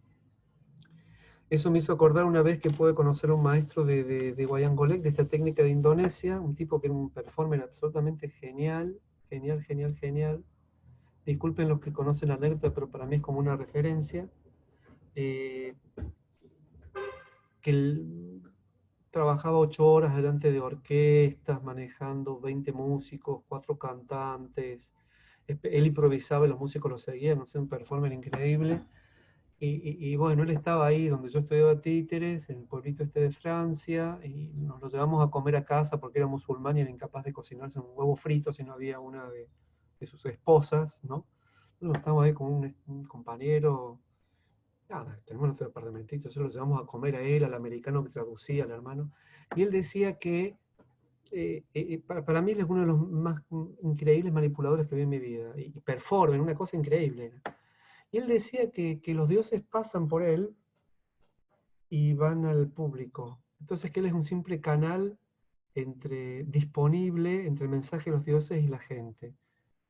Entonces, bueno, con mucha modestia, porque yo no estoy ni mucho menos en un lugar de este tipo, es un lugar muy lindo para ponerse. Si uno hace lo que tiene que hacer para que eso, para transitar esto, ¿no? Entre esta historia, esta fábula y el mundo, como que es uno transmite ese universo. Y Marí me decía, la gente no viene a verte a vos. Vos a la gente no le importás. La gente no viene a ver lo que sentís. Vos no le importás a nadie. La gente viene a ver otra cosa. La gente viene a ver la obra, a ver la historia, a ir de viaje, a ver el universo que vos podés presentar. Entonces, ahí vos tenés que presentar, vos sos el que opera este universo.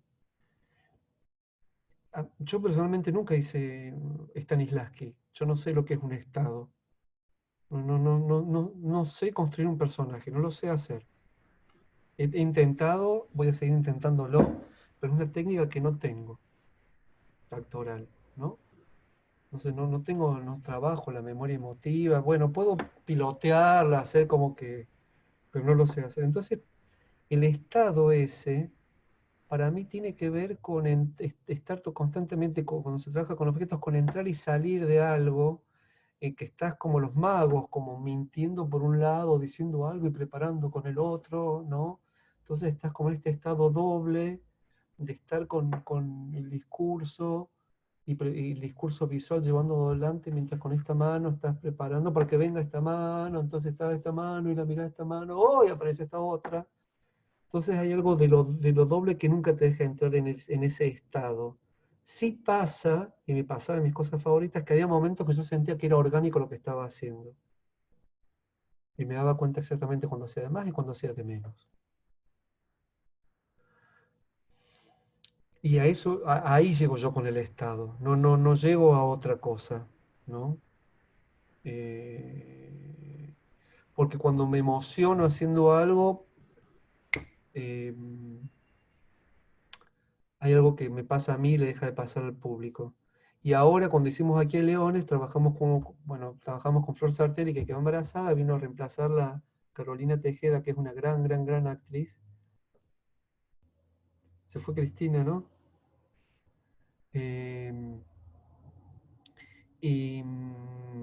Carolina sí trabaja con los estados, y me vino a cuestionar todo lo que te estoy diciendo. Chao, Cristina. Gracias.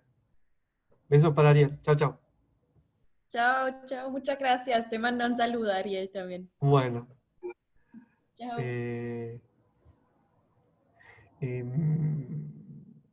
Y ahora me estoy cuestionando, ¿no? Esto del margen que da el trabajo de objetos para el Estado y la construcción de una ficción. Ahí estoy, pero también por desconocimiento. Y porque uno llega desde donde llega, ¿no? ¿Qué sé yo? Con las herramientas que tiene. ¿Te puedo hacer una pregunta en relación a eso? Para cuando Javier un año estuvo entrenando con Ricardo Bartiz, que es un director acá en Argentina, que justamente es un trato de estados. Y ahí, ¿cómo te llevaste con ese método? No entendía nada. Primero no entendía nada por la misoginia de Bartiz, que me costó mucho. No entendía nada, yo no entendía nada, no sabía qué hacer. No entendía nada. Nada, me sentía como sapo de otro pozo, no entendía qué hacer, no. Y él decía, qué bueno, qué va a los otros, no, a mí nunca nada. Qué bueno, mira lo que está haciendo, qué increíble, sí, anda por ahí. Yo decía, ¿qué hacen? Bueno, pero a Bartiz no, viste, si vos le preguntaste, decía, pero qué pelotudo, ¿por qué preguntás esa mierda? Esas cosas tan amenas, Pero No bueno, sé, me acuerdo que en alguna improvisación me fue bien, pero te juro que jamás entendí lo que es eso del Estado. Jamás entendí, podía entender el concepto porque él se ponía a hablar y conceptualmente lo entendía, jamás lo pude hacer pasar por el cuerpo y por... no sé, no sé qué decirte, Lu, no sé. Pero bueno, no sé, me sentía muy incómodo y lo volvería a hacer para saber qué es, digamos, ¿no? Aparte porque dirigís a actores y tenés que manejarlo cuando actúas también, ¿no? Sí, la pregunta iba orientada porque yo no sabía que en la cocina de este proyecto estaba relacionado con algo personal Mm. que definitivamente te atraviesa y creo que quizás es el punto de partida, ¿no? El estado que, cuando digo estado quiero decir qué es lo que a uno o a una le pasa con determinada cosa que quiere contar. Después decide quizás si eso lo comparte o se lo traslada a otra cosa. Por Yo eso, jamás hice la obra pensando en mi mamá. Si yo me ponía a pensar en mi mamá haciendo la obra, salvo cuando la presenté en Córdoba. Cuando la presenté en Córdoba, uy, qué difícil que fue, la presenté 2, 3 veces en Córdoba, no sé, 3, 4 veces. Qué difícil que fue eso, porque estaba mi papá, estaba, viste, amigos, entonces dije, pero en realidad el Estado, yo necesito tomar distancia del Estado, si no, no podía hacer nada. Y si no era para el orden de lo performático, este tipo de performance en las cuales uno va a ver lo que le pasa al otro, ¿no? Que es una de las formas posibles de la performance, y lo digo sin ser especialista. Que no vas a que te pase algo a vos, sino ver qué te pasa a vos, pero con relación a lo que le está pasando al otro ahí.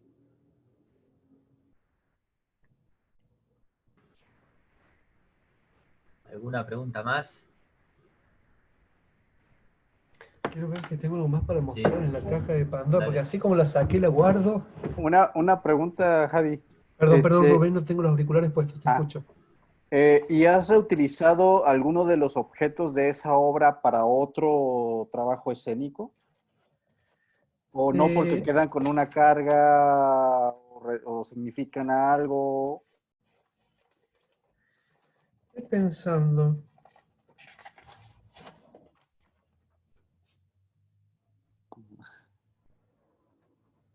Estas son las cosas que me iban apareciendo a lo largo del tiempo.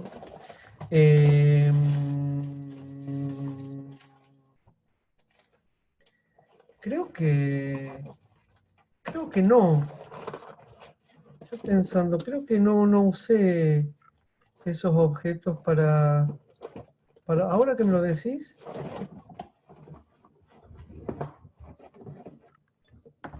no, porque aparte son objetos medio raros para usarlos en otra obra.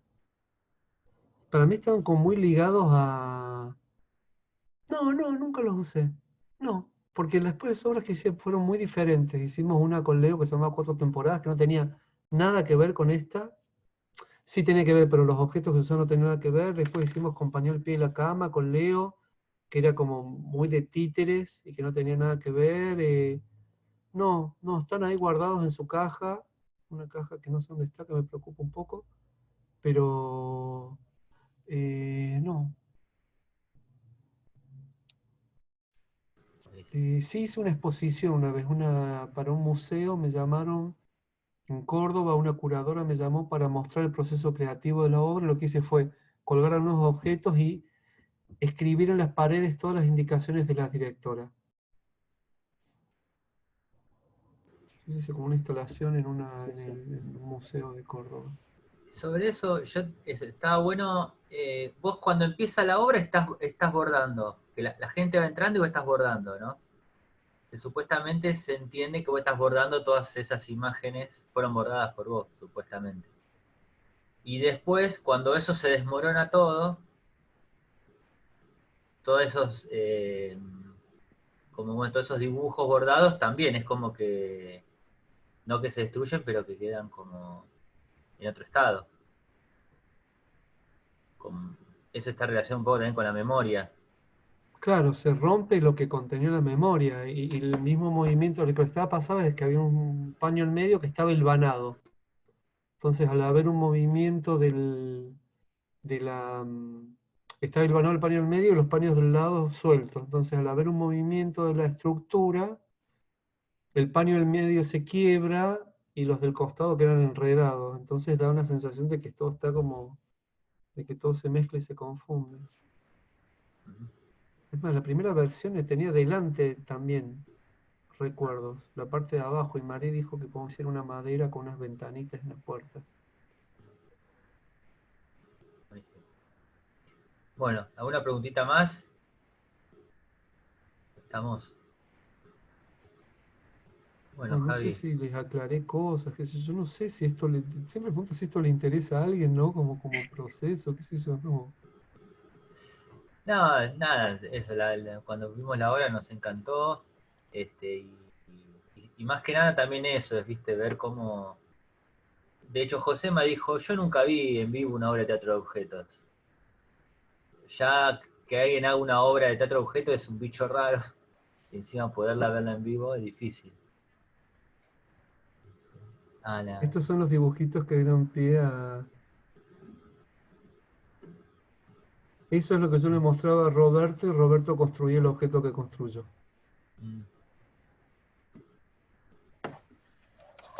Yo no dibujo bien yo, pero bueno, son dibujitos como que... También hay algo ahí en el manipuladora de teatro de objetos de que se autogenera la ficción, que en eso también daba algo de la autoflagelación también, cuando vos veías que hacía así, que se estaba dando. Sí, había algo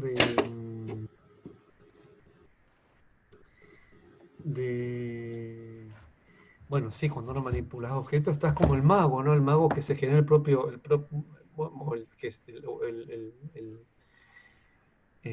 como el mago o todas formas bajas, ¿no? Del teatro, o sea, de todas formas medio bastardas, el ventríloco, si esto que vos te generas la sorpresa, como que estar todo el tiempo como ser motor y reactor de la misma... Y de clown también.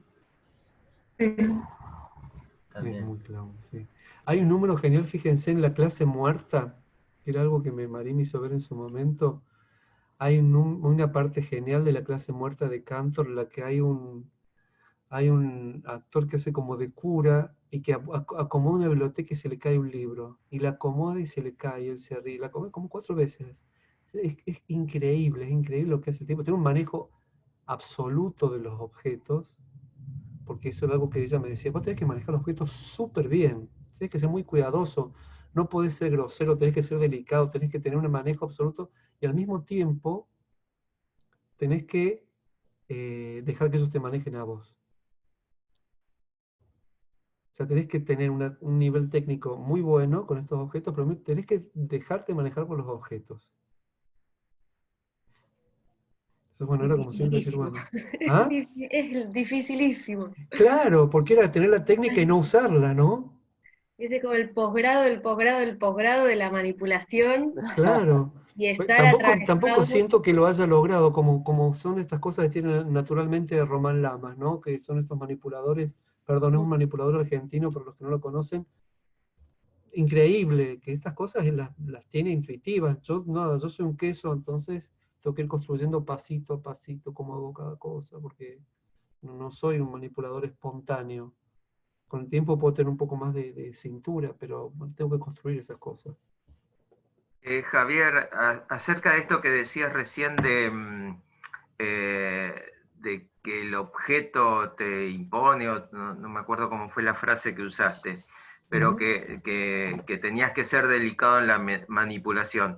Este sometimiento a que te pone o que te impone el objeto, tiene que ver con cierta limitación en la manipulación.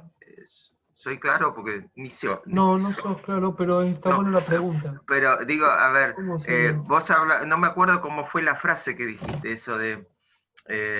Uno tiene que estar sometido a los objetos.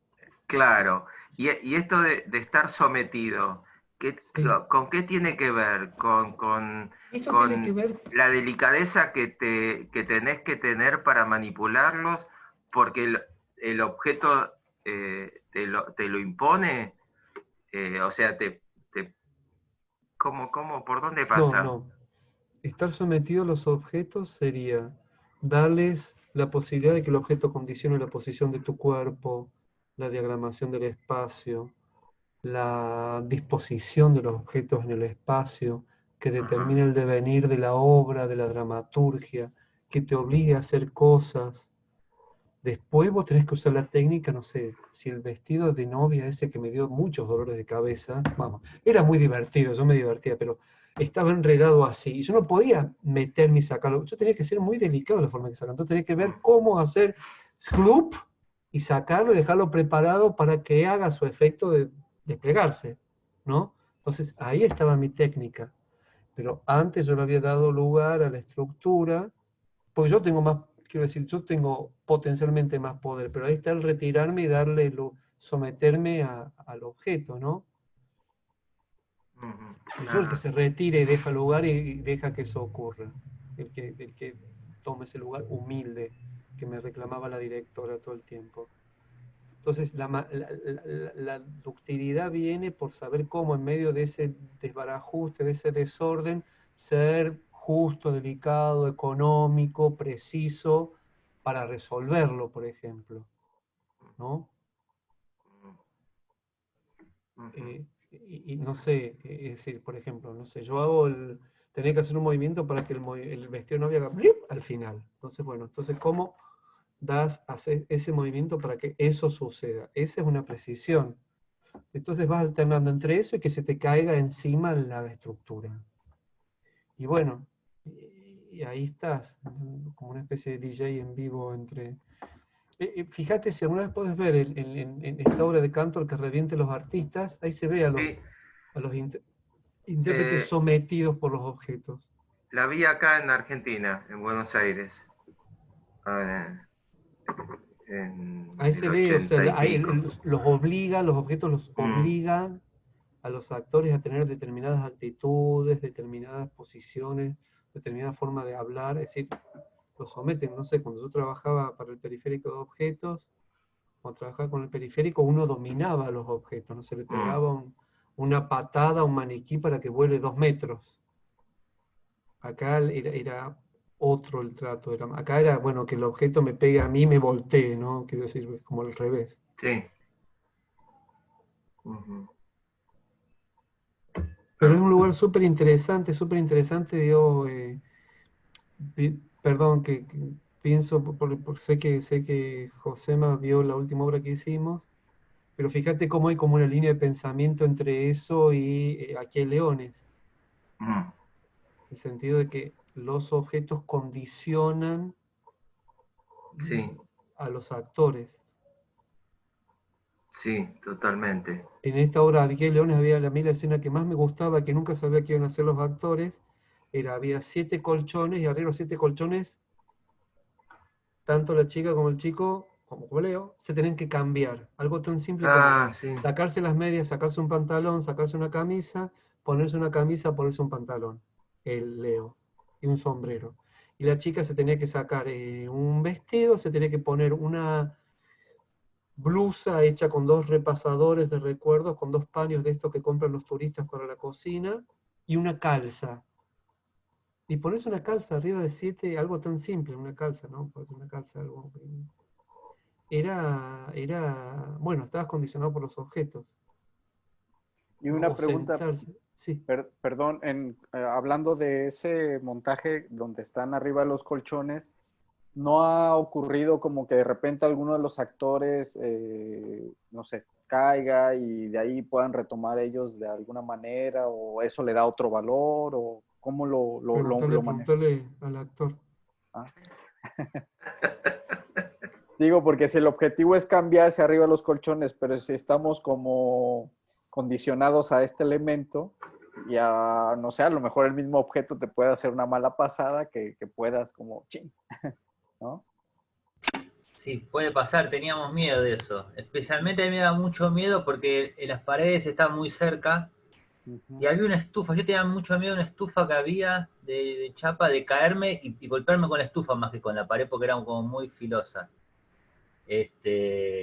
Por suerte nunca se cayeron igual. Siempre teníamos como un dominio. Não é compreendido. ¿Qué? Não é compreendido acerca de los colchones. ¿Cómo quedaba la escena? Ahora No estaba comprendí. buscando un video, ahora les voy a mostrar un video, así lo ven más claro. Ah, Es está bueno. así. Tengo el ¿Lo video tenés el de... trailer? No, el trailer no, pero tengo de Pero, cuando se cambia. ¿dónde está el Ah, colchón? ¿Dónde está el cambio de Ahora te ropa? mostramos así lo ves. Espera. Es un poco también lo que decía Rubén, Javi, Como de- la princesa y el guisante. sí, Algo teníamos así. lo que decía esto del jazz, esa también era una parte improvisada, o sea, es muy difícil controlar. Lo mismo cuando los colchones se caían, que no quedaban siempre igual. Y también un poco esto de la manipulación en el sentido de que uno juega también al peligro, porque había que actuar el peligro. ¿Me explico? O sea, nosotros sabíamos a veces que estábamos en equilibrio, pero a veces no. Veo, me haces cojos. Sí. Gracias. Digo, esto entre medio, ¿viste? Entre cuánto... Era peligroso en el sentido que no podías manipular nada. Ahí está.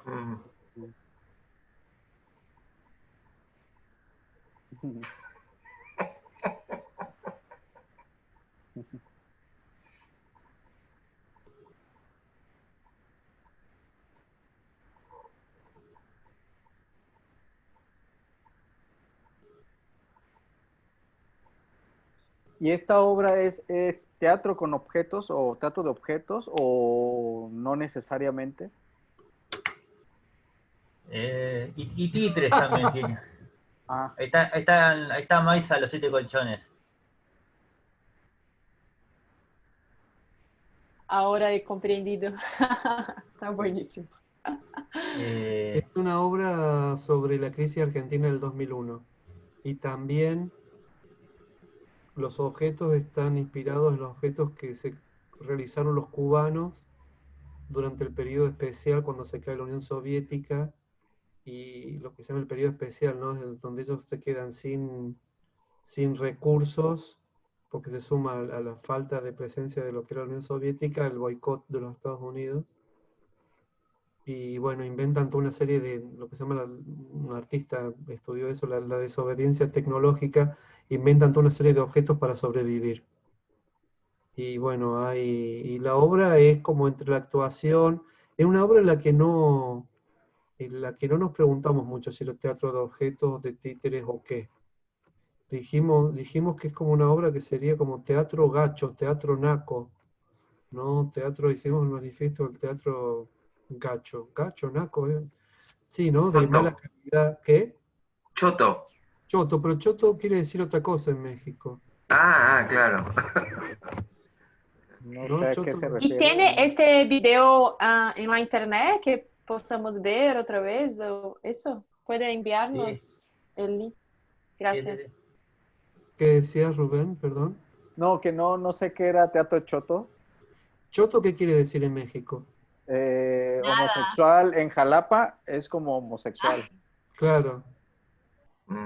En Argentina choto es como gacho, naco, ¿no? Algo de mala, una imitación de mala calidad que se rompe enseguida y que no dura. ¿Cómo? Algo de mala calidad.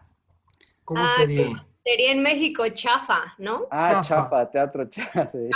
Teatro chafa. Sí, okay. Un manifiesto, escribimos el manifiesto del teatro chafa, que acá es teatro choto, pero bueno, con una connotación de orientación sexual diferente al teatro, digamos, sería el teatro chafa. Pero no nos preguntamos mucho si era o sea, no era una preocupación, tuvimos muy poco tiempo para hacerlo, muy poco dinero, y lo hicimos con otras cosas, y dijimos, bueno, vamos a hacer, nos liberamos de rendirles cuentas a nadie con esa obra, así que no sabemos mucho si es suponemos, o sea, los objetos tienen, si uno lo piensa, es una obra de teatro de objetos, porque los objetos determinan el devenir de la obra, y determinaron la dramaturgia y la estructura y todo. O sea que es una obra de teatro de objetos. Pero no en el sentido que haya objetos animados, sino que son objetos que están ahí.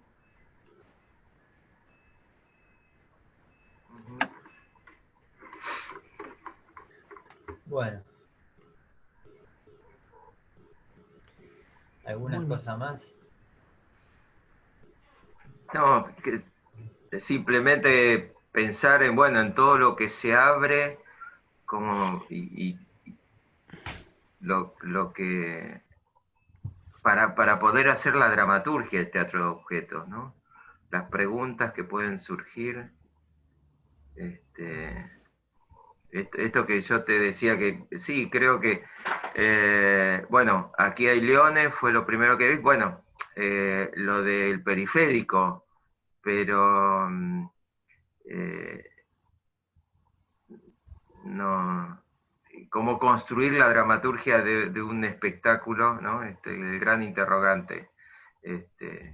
Por esto también que decía Leo, que por ahí salen cosas de 10, 15 minutos a lo sumo, historias breves, pero el desarrollo de una estructura más grande, digamos, es todo al menos para mí, todo un misterio.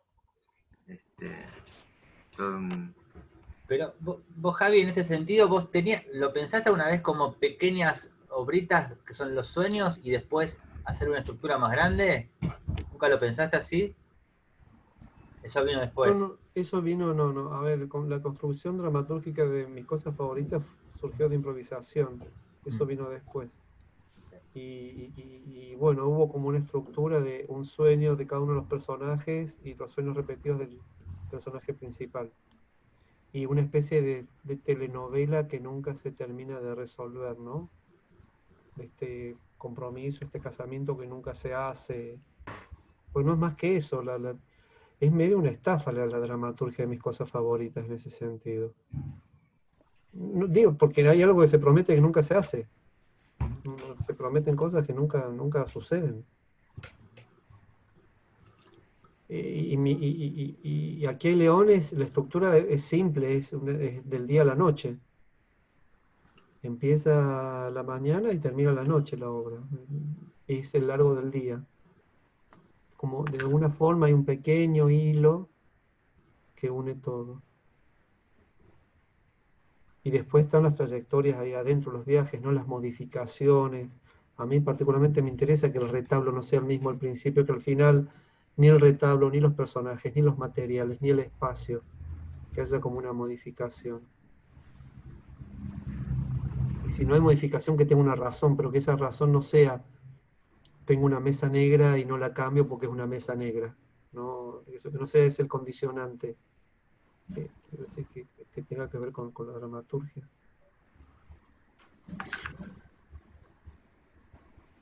Bueno.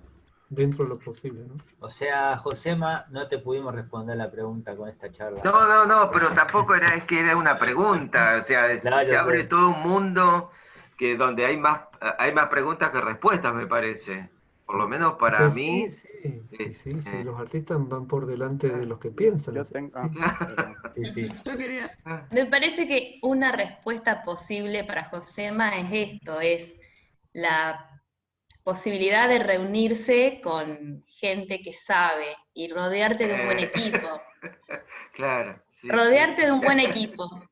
Sí. Esa es la picardía del director. Yo quería... Claro. Vale, que quería. Sígale. No, yo quería retomar el concepto de choto, que me pareció muy interesante, porque me quedó resonando lo que vos dijiste de que por ahí armar un manifiesto como para explicar un poco el sentido y como por ahí para dar respuesta a un establecido. Yo celebro el concepto de choto porque eso abre puerta a trabajos de investigación. Digo, me parece que nos saca un poco de lo estructurado, lo que debe ser, ¿no? Estoy hablando concretamente del mundo titiritil o de objetos, donde en realidad yo celebro que haya muchos manifiestos de choto, porque es un espacio donde uno está investigando y se pone en ese filo donde en realidad yo quiero expresarme creativamente y no sé de qué va la cosa, ¿no? Y tanto en mis cosas favoritas, que me parece, a mí me encantó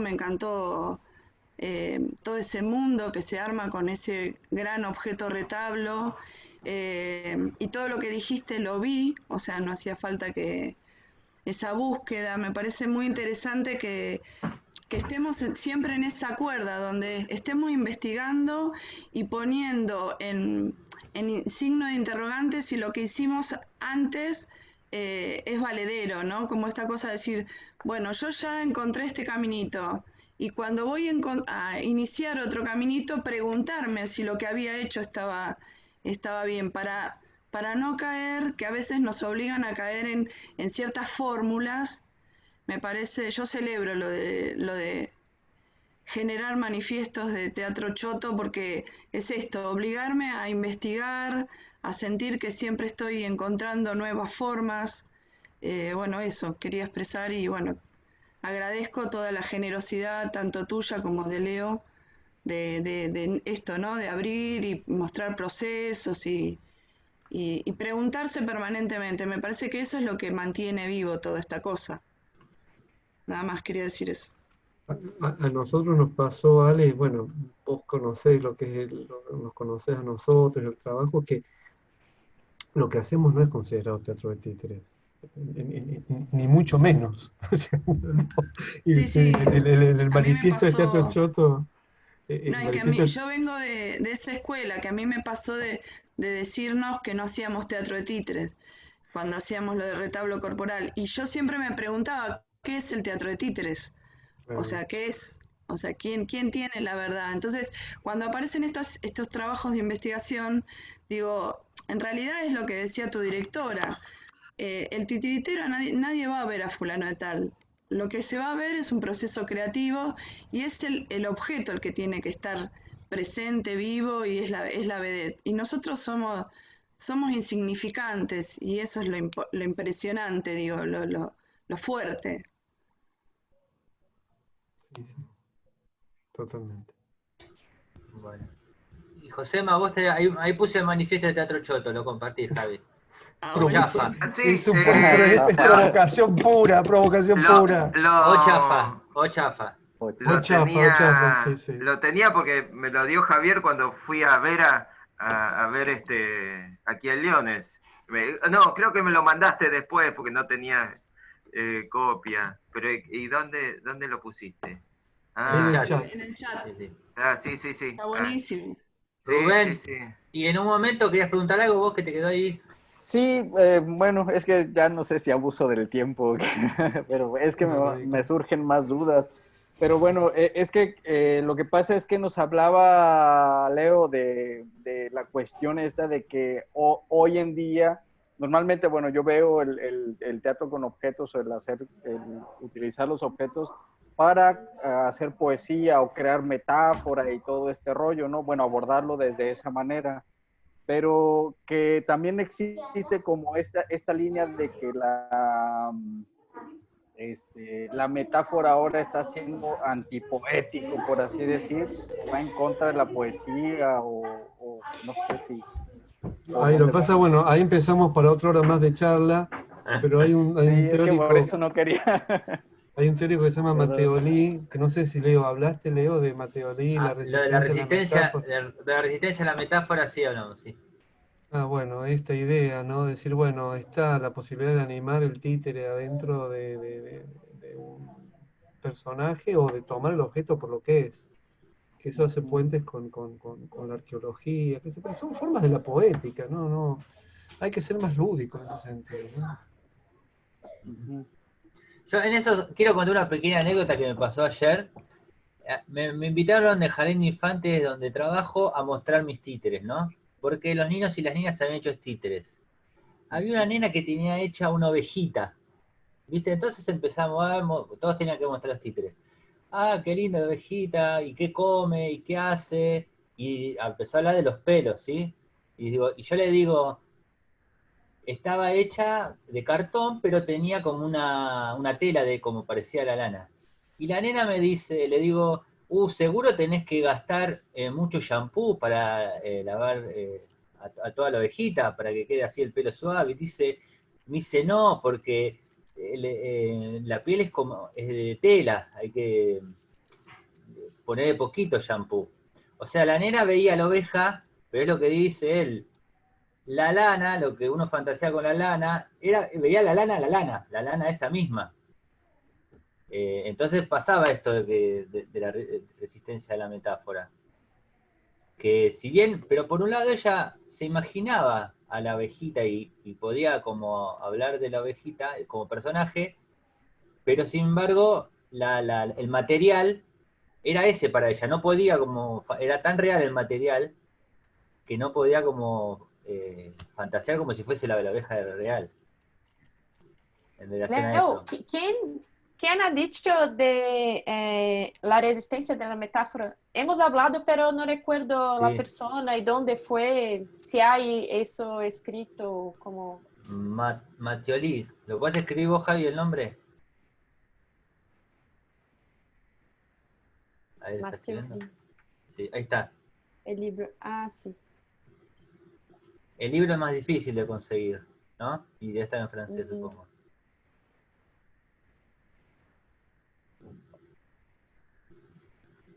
Bueno, Claudia está buscando el libro, debe estar ahí.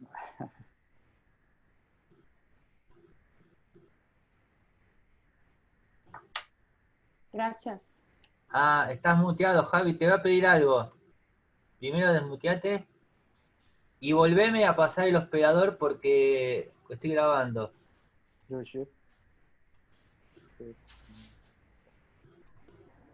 Ahí está, gracias. Bueno, Javi, te agradecemos mucho. Ahora que termino con el libro de... Tomás.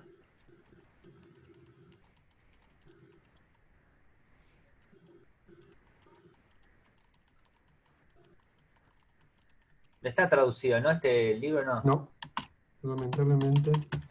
Ahí Tenemos estoy viendo qué puedo hacer para traducirlo. Tenemos que hacer una vaquita. Juntar plata entre todos. Una vaquita nosotros no, pero alguna institución sí. A ver Bueno. si se hacen cargo de pagarle a un traductor y esas cosas. Está buenísimo. Bueno, te queremos agradecer acá todos y todas que estamos en el grupo, somos muy como interesados en el teatro de objetos, así que está buenísimo. Bueno, muchísimas gracias. Gracias por la paciencia, porque no sé estas cosas que vas a saber. Espero que les haya interesado. Sí, sí. Y bueno, y también Javi siempre está dando, es que estás en el CELSI, ¿no? Estoy dando en el CELSI un taller de dramaturgia para títeres, no para objetos, para títeres. Ya después vendrá el de objetos. Ya deberías proponerlo, Javier, dramaturgia para... Claro, lo tenés que imponer. Sí. Primero tengo que entender un poco más qué es. Pero bueno, estoy dando dramaturgia para títeres en el CELSIT. Y bueno, eso. Y después dando clases, pero en Buenos Aires en instituciones por ahora. Y después, si quieren contrataciones de aquí a Leones para las giras internacionales, no tenemos ningún problema. Nos encantaría ir a México. Habíamos quedado así para ir. Sí. Sí, nos encantaría. Pero yo creo que sí se consigue. A Brasilia. Los llevamos, los mandamos un flete. Nos encantaría ir. Sí, lo hacemos.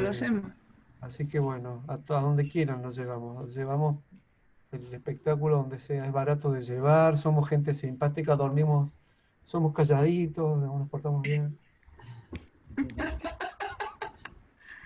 Bueno, muchísimas gracias, de verdad. Gracias, Leo, por la invitación. Gracias, Javier. Gracias, Leo. Gracias, Javier. Quedan con Leo, que es un grosso, Leo.